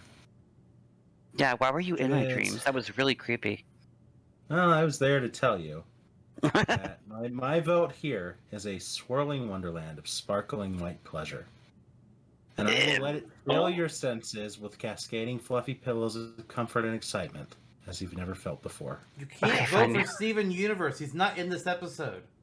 No. That Or was just a Milkery, that quote sounds like from- that too. That was just a quote from a classic episode of SpongeBob. There it is, okay. And imagine he votes for Sissel instead, even after I his was about to say, SpongeBob he quote. hasn't said his vote yet. And Do all that, of that do to it. say- all of that to say, I see the future, and it's not very kind to characters I might prefer in this Smash or Dash extravaganza. So I'm going to go with Chaos and vote for SpongeBob. Yeah.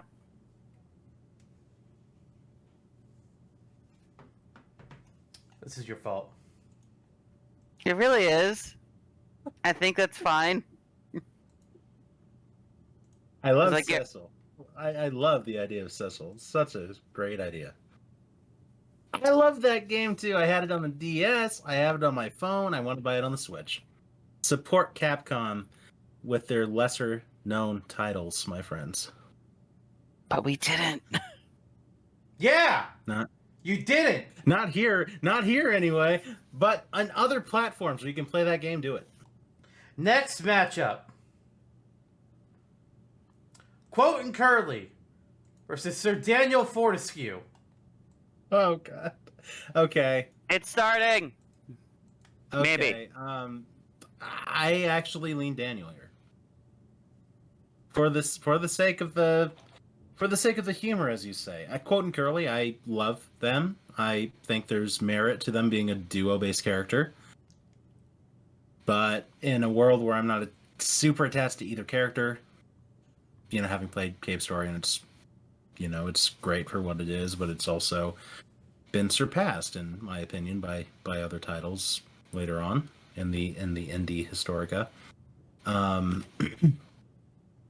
Sir Daniel is a funny guy, as you say, and and it's not like he's just funny. He has other things up his sleeve. Yeah.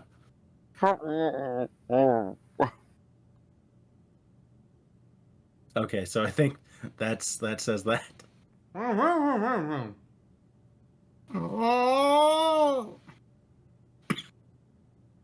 Curb. Yeah, it's easy for me too. It has to be Daniel. Kelly Jelly will be so disappointed. What? His quote and Yeah. Curly have been sent to an early grave, while Daniel rises once again. Once again. 3-0. Easily. Uh-huh. Next Quote and Curly matchup, can join Todoko and King. Okay, anyway. Ryu Hayabusa versus Guybrush Threepwood Yep. Oh dear. This is exactly Ninja why I said versus things were happening. Pirate. They were in they won their episode together because they was the Pirates and Ninjas episode, and now here they are. Yeah, they Mhm. are. Yeah, they are. They're strong. They're very strong. Well, you They are. have one of these with Ryu. You have the classic choice, as John likes to repeatedly remind us. Ryu is the last question mark on if he's the last. Truthfully, big NES icon that is not yet in Smash. I think there's a couple others. I think Bill Riser should be on that list, but there are very few remaining that are not in Smash. Like Bob and Bob. Where are they? But then Guybrush Threepwood is also a very old character. It's a point-and-click adventure. You're a pirate who gets a bunch of random fucking shit into your pockets to solve a variety of puzzles in some really weird ways. Whoever thought that a rubber chicken with a pulley in the middle of it would ever be useful in your life? Who thought you would ever need to drink a certain drink to harden your spit to win a spitting contest? Who thought Me you in would ever fifth grade. need to cheat a log lifting competition by replacing your normal log of wood with wood from a rubber tree? What's a rubber tree? Is that like in that game made of rubber? More or less. Okay. Cool. And as we discussed in that episode, I suppose you were saying insult swordplay would Yeah, also be a big part of it. insert sword fighting would be a big part of it. Whether that's the final smash or a standard special, hard to say. Where you do a little sword fight, but you're insulting your opponent because that's the real sword fight. You don't win by having better sword fighting skills. You win by having better insults. Yeah. That's so entertaining. That is so entertaining. Also, rubber trees are real, sir. Yep. They are. Yes. There's a whole song about an ant carrying a rubber tree plant. Oh yeah. That's right. That's right. He's got something about high hopes. He's got high hopes. He's got high in the sky, apple pie hopes. And this is where I would say we're demonetized if we could be demonetized. Because we're not even monetized. But thank you for preventing this episode from ever being monetized. Oh, that's probably public domain anyway, I'm guessing. Listen, all I By know now, is that definitely. 99% of any songs that you try to do in content will get you demonetized. Amazing Grace will not. Because that is public domain. You're good. Sure, whatever that is. Speaking of which, nah. No, Jono, Damn it. stop it. Guybrush versus Ryu. Lay it out. I'm not laying either from out. I I'm not just met talking to them. you. Okay. I think we all know Guybrush's merits. Lister gave a lovely dresser. We talked about the insult sword fighting.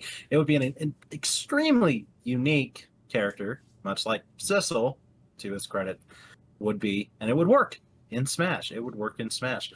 Guybrush more realizable than Sissel outright, I feel like, because there is some. For some people, I think I can visualize how Sissel would work. I'm just saying, for some people, they'd be like, "Oh, there's a ghost, and it does the thing." You could see how that is a little more ambiguous than most other movesets. Guybrush, he's a guy. He's there. He brushes things. He's got his sword play that he insults you with, and his hardened spit and shit like that, and his talking skull friend. Murray! So he would definitely appear in Tonks, I would imagine. Oh, easily. Mm-hmm. So there's a lot going there. And fire him out of a cannon or something for a special. What I am just kind of loosely going off of the little that I know about it. But it's a great series, and one I want to get into more. So you really can't go wrong with that pick. Ryu Hayabusa, it is objectively a pretty strong matchup. As you said, and yes, as I've repeatedly pointed out over the many years, Hayabusa is one of the stanchion legacy characters remaining for Smash. I think that being a character with a certain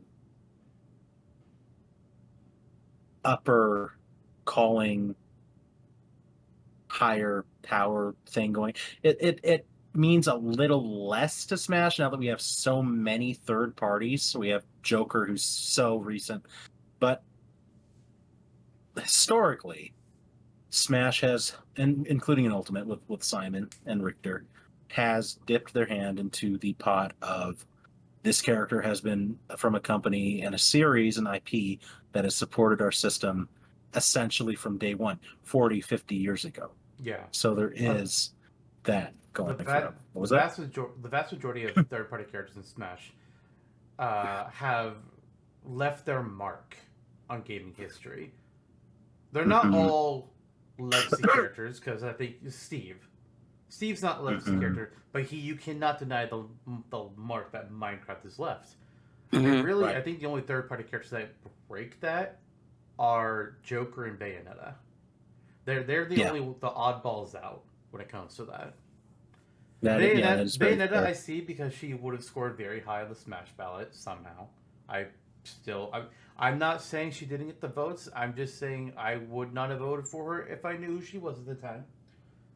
Joker, honestly, don't know why Joker was chosen, other than maybe Nintendo was just like, hey, we're friends with these guys. Let's add in their newest game. I don't know. I didn't know Joker at the time, and it was a very recent pick, which is unusual for Smash parties. Mm-hmm. And then Hayabusa as well. In the scope of Smash, we have ninja characters. We have Sheik and Greninja, but both of them are atypical to what a standard archetypal ninja can bring to the table. Yep. Wherein that's where Ryu Hayabusa's strength really lies, is you have a ninja who can throw shuriken, windmill-style shuriken, flaming shuriken, a variety of different... He has his katana blades. He can run on walls if you wanted him to. He can run across water if you wanted him to. He can summon additional clones of himself. That's all techniques. Yeah, he has various ninjutsu, ninpo magic techniques. There's a lean on fire-based magic because his ancestry falls into like the history of the fire dragon. He can summon fire dragons in his special moves in some games. There's a lot there. He also has wind-based magic and electrical-based magic. So there is a fair amount of different arts. He would be a character similar to Dante in Smash, I feel like. Where in the more recent Ninja Gaiden games, they let you use a scythe. They let you use the katana, an axe, different types of swords, like a claymore. So there's a lot there. He's like standard ninja, but also potentially magic user, like anima magic user. Summoning character potentially. So there's a lot going there too. this is the part.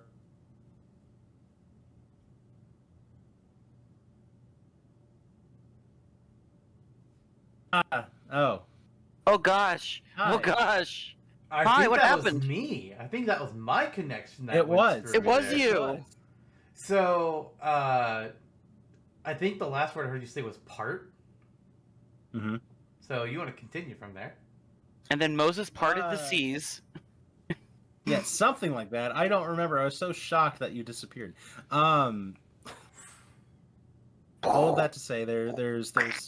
I think we get the general idea. Hayabusa has a lot of stuff he can do, and he's a ninja, which we don't actually truly have in Smash yet. It's true. Which is funny because one of the ninja characters has ninja in their name, but it's a frog with a tongue wrapped around its neck. It's also kind of interesting that Smash, being a Japanese game, does not have a standard or your typical ninja or your typical samurai amongst its ranks. Mm-hmm. Good point. Yeah, and they have Takamata. They could easily. Yeah. So they have options. Yeah, one of these days. Yeah, they have first party options. That's especially strange. We'll get there one day though, maybe. That's the pitch on Hayabusa's end. Guybrush has a whole lot going for him too. Comes from, I'll give him this, arguably a more unique experience, singularly to so many other IPs that could get into Smash. Curb? Yeah, it's a tough one because like it's weird because I could see like Ryu being more the ninja standard and like should have been in a Japanese game or something as like the character that people like competitive Super Smash would want to play as and like rise in the ranks as Ryu, whereas Guybrush would more appeal to like I think the casual people a little bit more. He's a little more of the goofy character, kind of a little bit in the line of Daniel stuff, like with all the I want to like kind of like all the snarkiness in the fights and everything. So, I think Alright. this is a curb tiebreaker. no, it's not. Like, Jono, No. what's your vote, Jono? it's Hayabusa. And mine is Guybrush 3-foot. I'm sorry, Hayabusa fans, including Jono. I watched the games and I wasn't thrilled. They didn't pull me in. Whereas Monkey Island really did. So, Curb, tiebreaker. Great. Lovely. Oh. Don't think too hard now. We got a show to do. We do have a show to do. And we'll be right back after these commercial messages. Are you Oh, I'm tired so glad of we have people sponsors wasting now. your time? Well, then just kick them until they're gone. Try the patented Smack-a-Bitch trademark. And back to the show. Yes, okay. And then we just have the dramatic tribal music like we were reviewing the last vote.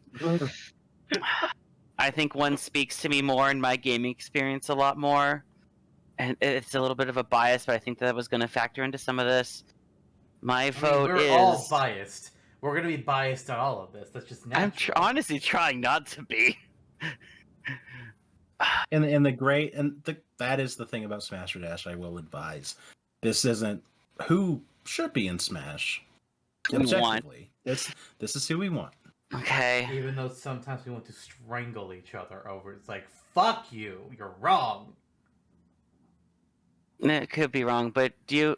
who I think is right? The whole point is, who would you want to add to Smash?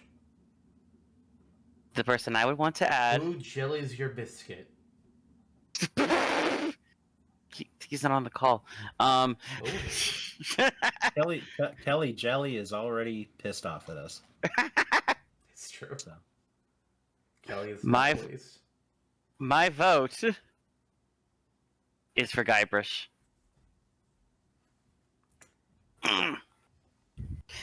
There we go. Maybe that makes up a little bit for SpongeBob. Maybe not. I mean, that's precisely why I did pick SpongeBob. That's precisely why I did Piss pick him off. SpongeBob. Ah. Yep. It's not the first time you've done this, and I hate you for it. Our next matchup, Sly Cooper versus Viola.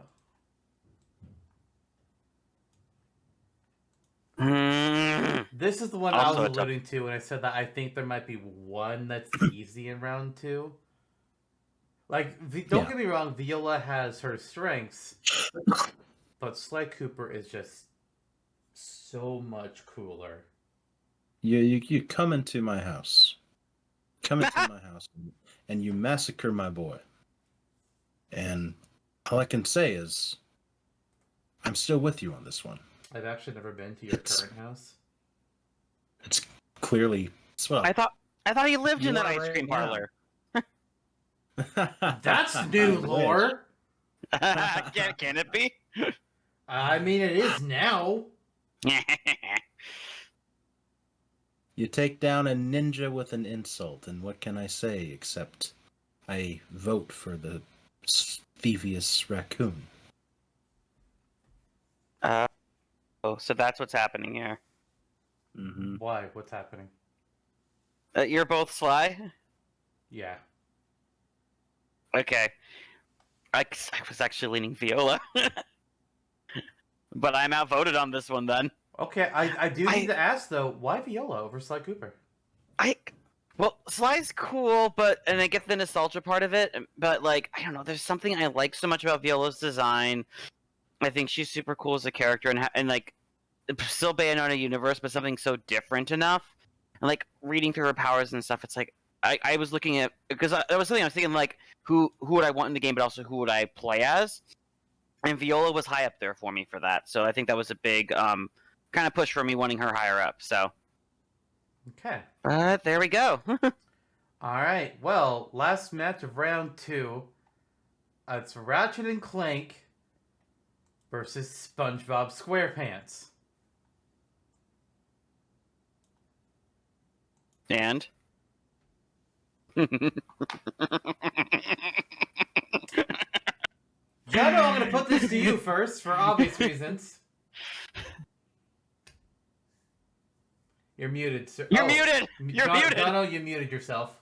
You actually muted. Yeah, that wasn't me muting you. That was you muting yourself. That's funny.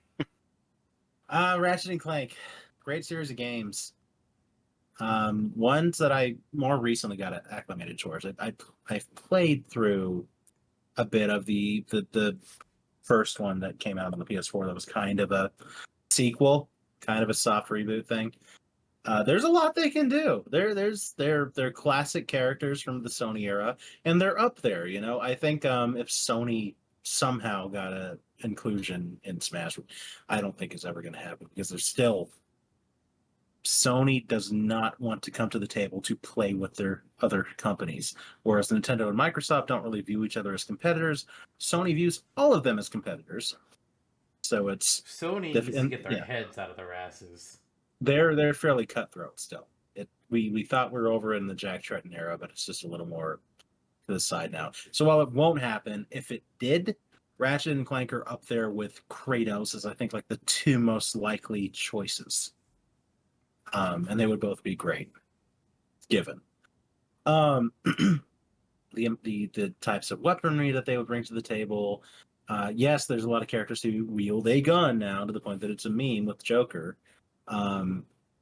But these are sci-fi, wacky, loopy guns. This is classic cartoon platformer era stuff kept in the modern era, which is great. SpongeBob also had some classic platforms. I'm just throwing him a bone. Battle for Bikini Bottom, the more recent Cosmic Shake. There are cult classic SpongeBob games to pull a moveset from. Ergo, how it was kind of easy to translate that into Nick All-Star Brawl. So in a way, they're both classic platforming characters.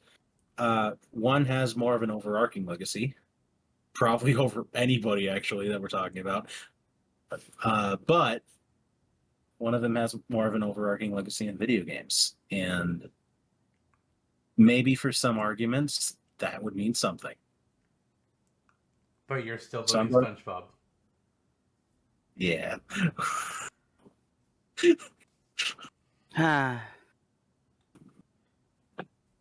It'd be fun. I think that's the word for it. Curb. Zantok, I have a question for you. What?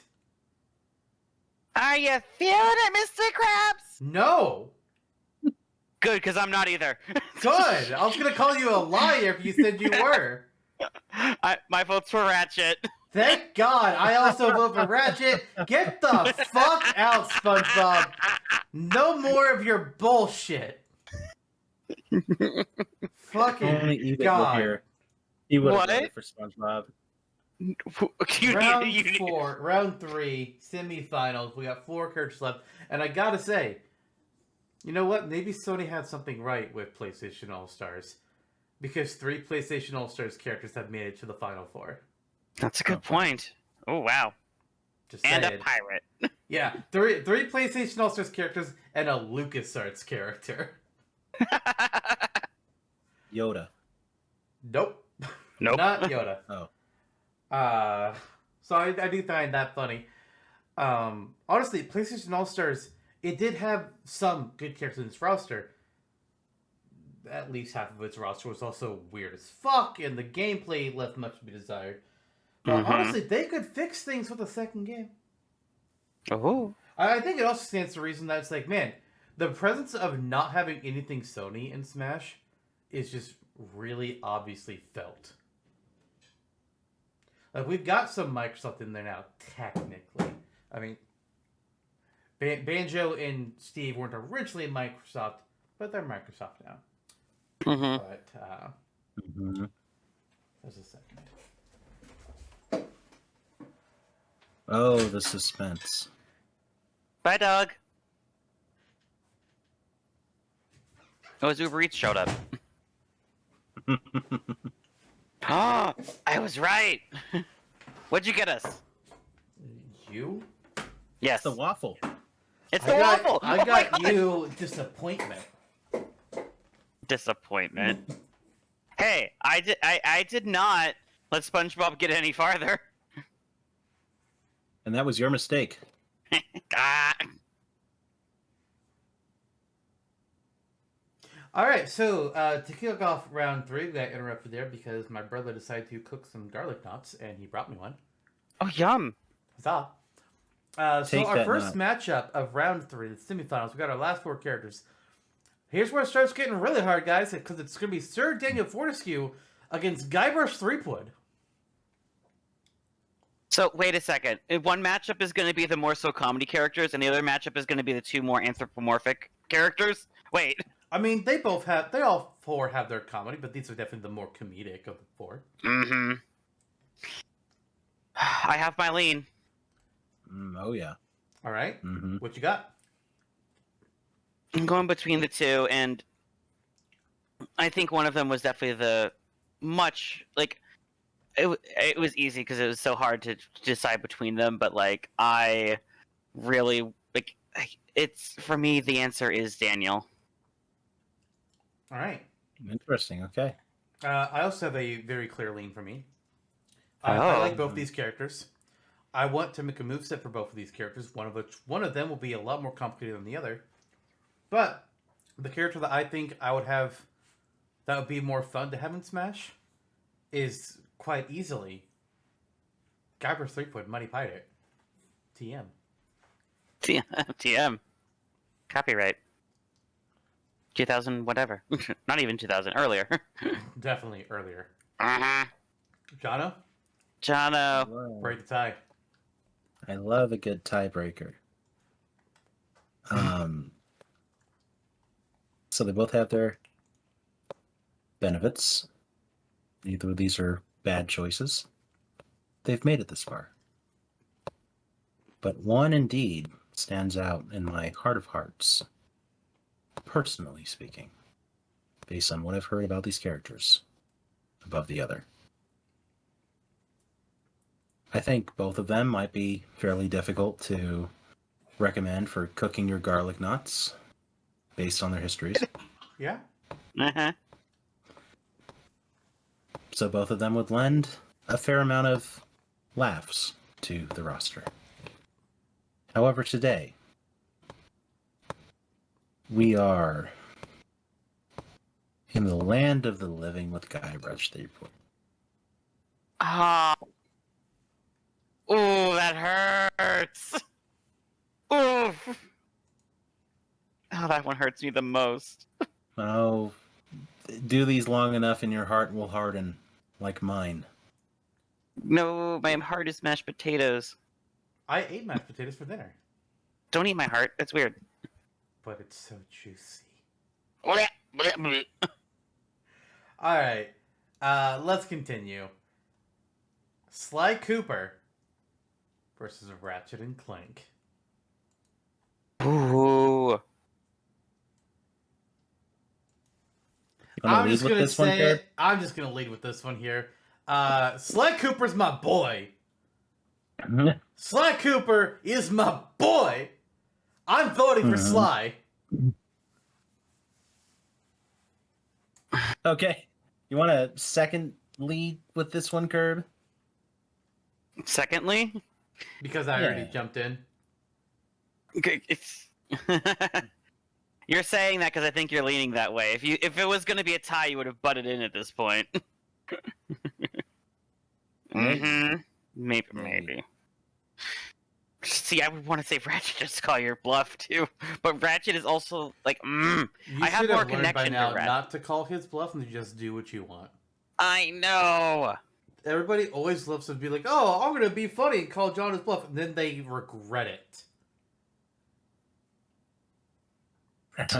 That's the funny thing, because as much as like there was Ratchet, I always consider that more my brother's game, which is a weird way of thinking of it. But yeah. I mean, so technically, I didn't play the Sly Cooper games. I just watched my brother play them. And I was like, man, if I was good at these kinds of games, I would love them. But thank God I have somebody I can watch instead.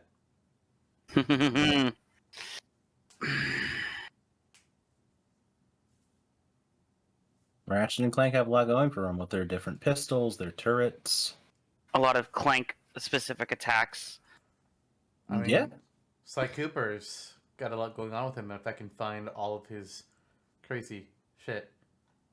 Crazy fit. Use the Tesla spike gloves, maybe, or have Mr. Zurkov follow Clank around. Oh. You know, power-ups such as being able to throw his hat and use it as a mine that can blow up. Slow down some gameplay. A bunch of jumps and dives and smoke bombs and throwing an alarm clock that explodes and having a paraglider. Construct pistols on the shot and shoot them up. Have a sonic eruptor that you can use to blast frequencies of sonic power towards your opponents to knock them away. Projectiles, etc. Buzz blades that fire multiple shots. Also rocket boots. Ratchet. So Clank specific moves. Anyway. Yeah. Ooh. I have a lot more connection to Ratchet. That's the one I remember. Mm-hmm. Yep. But I think Sly. I think Sly belongs in Super Smash Brothers. I'm comparing them, and I'm voting Sly. Okay. I was just trying to get you to vote for Ratchet and Clank, so that way you can call my bluff, and I would vote for Sly Cooper. But yeah, it's Sly Cooper. Yeah. I don't know. I was Retro was great, but it's also like, oof. Okay. So there's that. You know, here's the thing. What? Ratchet is great. And so is Sir Daniel Fortescue. I knew this is... Yep. And now between them, we have to figure out who gets third place. Sir Daniel Fortescue or Ratchet and Clank. Okay. I'll go first. For the sake of it, I'll vote for Ratchet and Clank this time. For all the reasons we already mentioned. Is it because you know I'm voting Daniel? No. You actually want it. Yeah. Yeah, I think both are fine. Both are good. Both would be great in Smash. And Ratchet and Clank have a little more up their arsenal. That, which I almost think was the Ratchet and Clank title. Yep. It was. That Oh, you did. Yow! Yow! that. Well, if that was up your arsenal, but you know. Yeah. But I think appeals to me a little more in the grand scope of Smash. And they look Yeah. the part, just a tiny bit. That's fair. I absolutely think they do. I think Daniel Fortescue, from how his zombie cartoonish look, is like just enough zombie that like they could get away with it in Super Smash. And I do have more of a pull with Daniel Fortescue for it, that I think like something a little more mystical, because we have a lot of like futuristic stuff in there too. I feel like Daniel will be a little more original in there, so I'm going with Daniel. Don't pull too hard, or his bones will fall apart. The power is in Yeah. my hands. Again. And so I shall Spun- cast a vote for.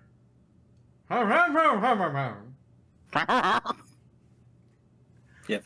So Daniel Fortescue gets 10 points. Daniel! Fuck Yes. yeah! My boy! Unfortunately, he's only in third place no. and not in first. But now to find out who is going to be our top character of this Tournament of Champions, who we most want to see in Smash. Will it be Guybrush Threepwood or Sly Cooper? Fuck. These characters are both Incredible. your arsenals and not really mine. So I'll let you speak. Man.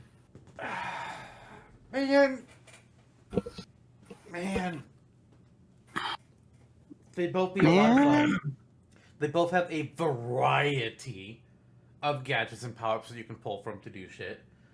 I think Sly would be more typical of a character for Smash. He can use his cane as a melee weapon. He's got a paraglider that he could use for gliding after doing an up special. That's probably going to be some kind of like high jump, if I'm honest. I would say he probably throws out his hat to make a mine. I actually have made a moveset for Sly Cooper years and years ago. So I know he's definitely workable. Guybrush, you got near infinite creativity. There's a lot of weird, wacky shit that you could pull from to have him do. Mm-hmm. And the character, you know, people might think it's like, oh, I mean, does anybody care about Guybrush anymore? It's like, they're having a Monkey Island crossover with Sea of Thieves right now. So yes, Guybrush is still active. But between these two characters, I have a bias. I have a real heavy bias between them. I love them both. I would love to have both of them in. But one of these characters is actually the character who, of all 16, was who I was most hoping to see here. And I can't vote against them now. Sly Cooper. He's got a pink hippo who is his friend. Sly Cooper. That's true. It wasn't a vote, it was just a song. They both have allies named Murray! Oh! One Oh of them God. is a pink hippo, Wow. the other one is an evil skull. Ally Wow. in quotations for that one. Mm-hmm. Frenemies. That way. Murray versus Murray. Who is the better Smash character? Murray, obviously. Obviously Murray, yeah. It's not even a contest. Definitely Murray. with Murray. Murray Our wearing new Murray. sitcom coming to you soon. There you go. Riding Mokujin. What? Ooh. Uh-oh. All right, you two, what are you doing? I've made it clear my position. Yeah, you have. You absolutely have. Yeah, and I've made it clear that I'm wholly ambivalent and kind of wanted to hear from you both. So Yeah. I think that they are just about as even for me too. I don't think as heavy of biases for both of them like Xantok does, but they're just about as even for me. Like I don't have anything bad to say about them. Mhm. Part of me wants to be just petty and be like, Guybrush, no, you beat Daniel, you can't win. I just want to be that kind of brat, but that's not the point.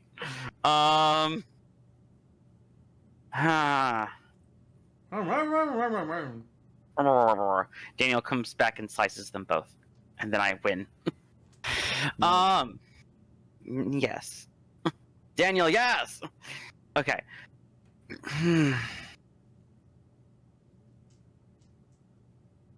I think, based on a lot of what they could do with it, and how I think that they would cover for something that isn't really spoken for or really spoken to in the Super Smash Bros. Universe, I think the one I want to see more. Smash doesn't have pirates or thieves. This is true. They have a Phantom Thief, though.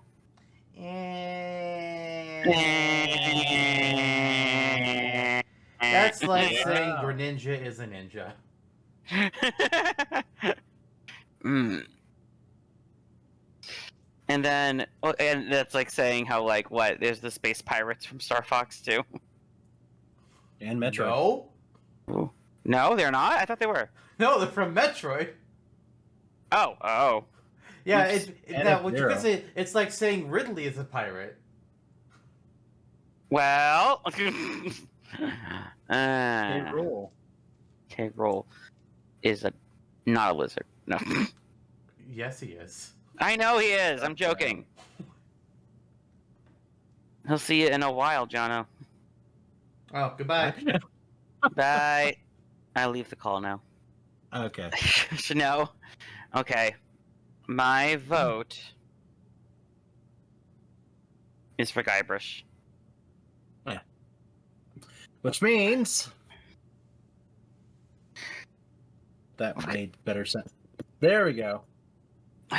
Jono tiebreaker, engine all. Let's go. Okay. We've come a long way from the epic battles of Season 1's Tournament of Champions. Oh dear. Have we ever? Some things remain the same. Some things have changed. But all the same, here we are today. In these final moments, will we choose the glorious thief, Sly Cooper, or the inglorious, kind of stumbling, bumbling pirate, Guybrush? And how come I'm still not used to the monologues? God. Oh, they have. No. They both have great merits and not quite a many flaw. I would say that our final two, from the start, they were predictable leads. They were both great choices to be in this finale. So who do we choose? Who do we choose when it's truly a 50-50 affair? Well, in the end, It doesn't even matter. I mean, I will Sorry. choose to go up in the grand echelon of other Tournament of Champions winners. Midna, Phoenix Wright, Dante, and Sly Cooper. I was going to do a bit where I said, like, the winner now joins these previous winners of Tournament of Champions, and you did it for me. So that's it. Sly Cooper is our winner of the Tournament of Champions number 4. I would say that we've had a character from a different company win each season, but Phoenix Wright and Dante were both Capcom, so it's actually not true at all. Ah. How will Sly Cooper stand versus the forces of Dante and Phoenix, and I guess also Midna? I don't know, but that'll We be will a see. trial for another day. Oh boy. That'll be a trial for 6 years from now. Ah. Well, More or less. 5 to 6 years from now. 4 years from now. 4 years from now. Okay. When Double the the amount of time we've already- ultimate tournament of champions happens between all of the first 8 winners. Holy crap! Holy crap! Ah, that'll be a long episode. We'll have to have a whole panel of judges for that one. Honestly, Like 10 of us. Oh God! honestly, maybe I don't know. What I do know is this is the end of another episode, another season, and another time where Curb gets to leave the basement. Ah, yes. You can't make me. You can't make me. No, I mean this ends your time being out of the basement. I'm not going back. Yes, you are. No. SpongeBob. The chains on your legs are retracting now. I don't even know what he just tried to say there. I think the chains are dragging him along the ground, and he's just muffled screaming. No. Thunk, Whoa. thunk, thunk, That thunk, was thunk. that was He's gonna- that was VFX. Yeah, now he's going down the stairs. Lost the shot along the way, just like Daniel. All right. Well, that's that. Okay. Season 4 is done. Season 5 starts in 2 weeks. Oh dear.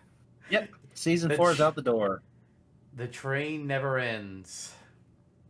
But how will we be beginning Season 5? Well, if plans don't fall through, we've got something mighty special planned for you.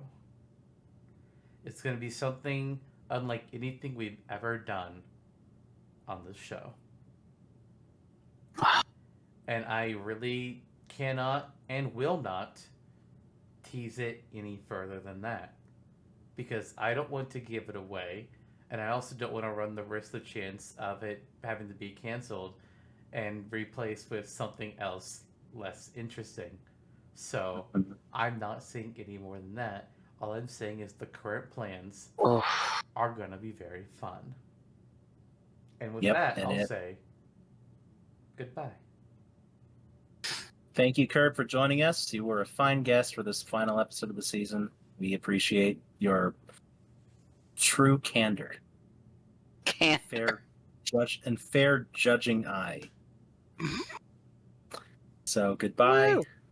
good luck, and Never forget to feed the ducks. avoid the wrath of a mysterious giant. Don't take candy from strangers. Don't eat yellow snow. Both of those, especially not from a guy named Joran. Say goodnight, Jono.